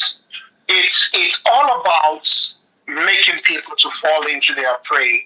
So they actually set a trap, and then people get overly carried away. They will tell you digital marketing, affiliate marketing, blah, blah, blah. They will show you how much they've got in their digital account or online account, whatever. But those money are actually coming from the subscription from the likes of yourself, and your cohort that have actually paid them, ask them exactly what product exactly do they truly sell. Let me give a quick example. One of my nieces just actually fell victim, and so she told me not to tell her dad, and she wanted me to bail her out because her dad will find out sooner or later that she please bail her out and not to tell her dad. I listened to her. She said everything she wanted to say. I said, well, actually, I think you should be ashamed of yourself. Number one, I don't want to scold you too much because I appreciate the fact that you are considering investment, but you've only just gone to the wrong type of investment. You've gone to the wrong type of vehicle. And these people that actually scammed you, they are not as intelligent as you are. You are a first-class economics graduate, and you allow people that probably have not actually gone through the four walls of a university to scam you as such. She said, the first time they told her to pay, I think maybe 2,000 or wherever. She completed the tax, and then they paid her a reward of 1,000 and gave her 2,000. So she withdrew it. So withdrawing it, she delayed because she withdrew. That means it is authentic. Then they said the next tax, she had to fund her account. Then she probably put in, I think she said probably 8,000 or wherever. And then they said, okay, for her to actually proceed to the next level, she had to make it, I can't remember if she said about 10-something thousand or whatever. And I was like, this is not real. They say all those to you just to actually lure you in. And once they lure you, especially those in Nigeria, now please listen to this because that's what they are doing now. They are on TikTok. You find them on TikTok, you find them on Facebook. They're actually just waiting for you to fall prey of what they intend to do to you. So they will actually do the first few ones so that you think it is real. And from there on, they will start asking ridiculous amounts. And because you've put in some amounts, you would want to now go and borrow to actually put it in. That's not investment. And those people that don't even do that kind of one, that they do digital marketing or affiliate marketing, they'll tell you to bring people, you are writing books, ebook, whatever book, blah, blah, blah. You are not getting anything. The true product, you are the product, you are their liquidity. They will use you to cash out. Okay, sorry, go on. Yeah, I just wanted to say, affiliate marketing in itself is not a scam. It's actually a marketing strategy used by a lot of brands, Amazon, eBay, Booking.com. But the issue is that there's a very low barrier in terms of being prone to scam. A lot of scammers have jumped on the bandwagon, and that's why you have a lot of scams. For me personally, it's legitimate. For instance, StreamYard. A lot of people on their shows, they basically have, they put the link, you get 10%. That's not a scam because it's legitimate brand. But the problem is a lot of people have jumped onto the bandwagon, a lot of questionable people. And I think the issue is that you have to educate yourself and research. The red flags when it comes to affiliate scams is, are they asking you for a monthly fee or an upfront fee? Are they claiming unrealistic incomes? Are they using words like get rich quick? Are they asking you to recruit people to earn commission? So what I'm saying to you is that the mechanism for affiliate marketing in itself is not a scam, because I just mentioned that there's a lot of brands that use affiliate marketing. Mm-hmm. But the issue is that in the mix, in the water, there's a lot of scammers in it. So the best thing for you to do is look at the red flags. I can guarantee you that if you was to recommend Amazon on your website as an affiliate link, Amazon is not going to ask you for upfront fees. Mm-hmm. They're not going to require you to recruit people. So what I'm trying to make is, let's not generalize. It's the case where it is a legitimate mechanism for marketing, but the problem is, as scammers have come into the pond and have basically poisoned it. So I think for me, be very aware that affiliate marketing doesn't make you that much money. Let's be realistic. And if you're going into it from the point of view of making thousands of pounds, you yourself are a scammer. Because I really don't understand why we seem to assume that anything we do, we're going to be rich. I say this again, Not everyone is meant to be rich. Not everyone is meant to be a millionaire. Let's just be honest. The problem we have and the reason we have the issues we have is that we're not satisfied with what we have. As long as you can pay your bills, feed your children. I'm sorry, maybe it's just me. As long as you can pay your bills and feed your children, that should be enough for you. But I'm obviously going into a different subject matter. But that's all I wanted to say about the affiliate marketing. Look at the red flags and make your decision based on that. Thanks so much. Now, thank you so much, Bami and Onibi. I would just want you to, like, in 2 minutes each, just give us a quick summary.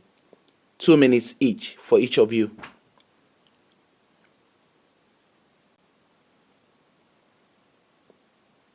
Bami or Onibi? Oh, I do. Yeah. So, thank you for allowing me to talk today. I hope that all the information that me and Bami gave you has resonated and you can chew on it after the show. Everything I talked about, whether it's savings accounts, the apps, the ISAs, the pensions, is everything that I've done. And I've had to learn to be financially literate.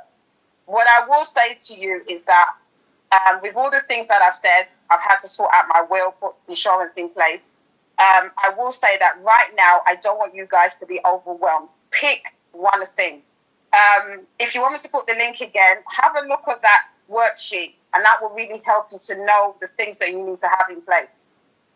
I would say just do one thing. Open an account. Even if you just do that, download an app, log into your pension. Just do one thing this week and start from somewhere. Thank you very much. Thanks so much.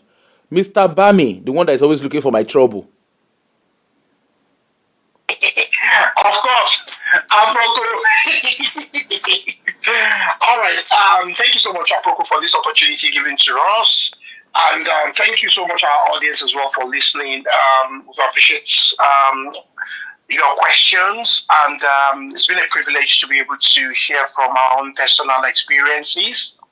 And I would still reiterate this any day, any time.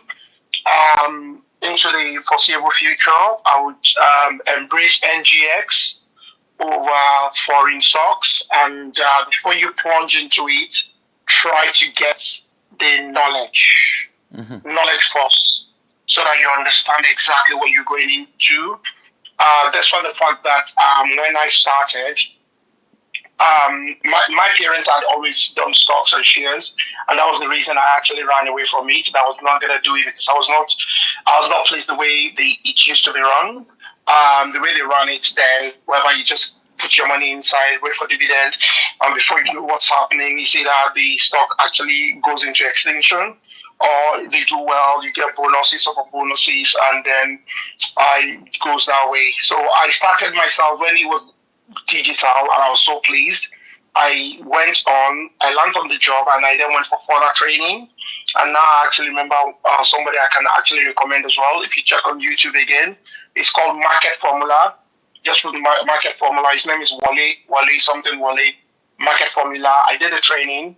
I can't remember now if it's for a month, and then we had access to him for about 2 months. So I did the training. When I did the training, with my contribution and everything, because I'd already started doing it, and I'd already started buying stocks. I would buy stocks such as Julius Berger and stuff like that. Some of them I got in there really well, the way I did my analysis. He was so impressed. He said, I didn't have to be there. I said, no, I actually really do, because I needed that formal understanding of the market, as opposed to the crude. I was doing it in the crude way, but that crude way works for me because of my background, because I can easily do the calculation, see the 52-week high, look at the current price, look at the 52 weeks low, then I can read the chart as well. I'll check the chart, check if it's at the support or resistance, and look at some fundamentals. So all I'm just saying for all the jargons I'm mentioning is get the knowledge.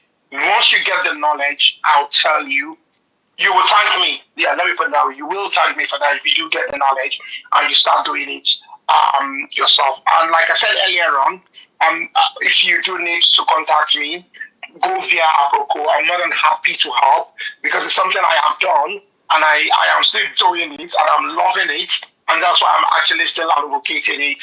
But get the knowledge first. Thank you very much, everyone. Thanks so much. Okay. Can I just say that the same thing as Brother Bami? If anyone has any questions, you can contact myself through obviously our phone tools. Me and Bami are obviously happy to answer any questions. One caveat I will say is, as much as we can give our own advice, I implore you to speak to a financial advisor if you can. Thank you. Thanks so much. Bami, Oni B, and Jem. Honestly, I can't thank you guys enough. They've just been so wonderful. And this is what we want. This is the whole point of setting up my page. I want to see, my dream or my wish is that our African community, both even back in Nigeria, that we're back in Africa, that we are all empowered. We learn to have a different kind of relationship with money. Because what I see us do, what we call lifestyle, to me, my own understanding of what we call lifestyle is waste.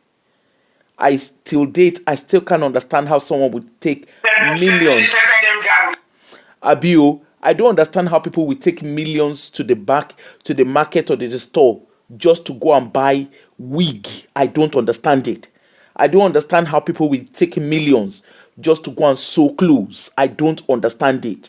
But hey, I might be old school. Okay? This is just a second series. Myself, Bami, Jem, and Onibi would meet again and see.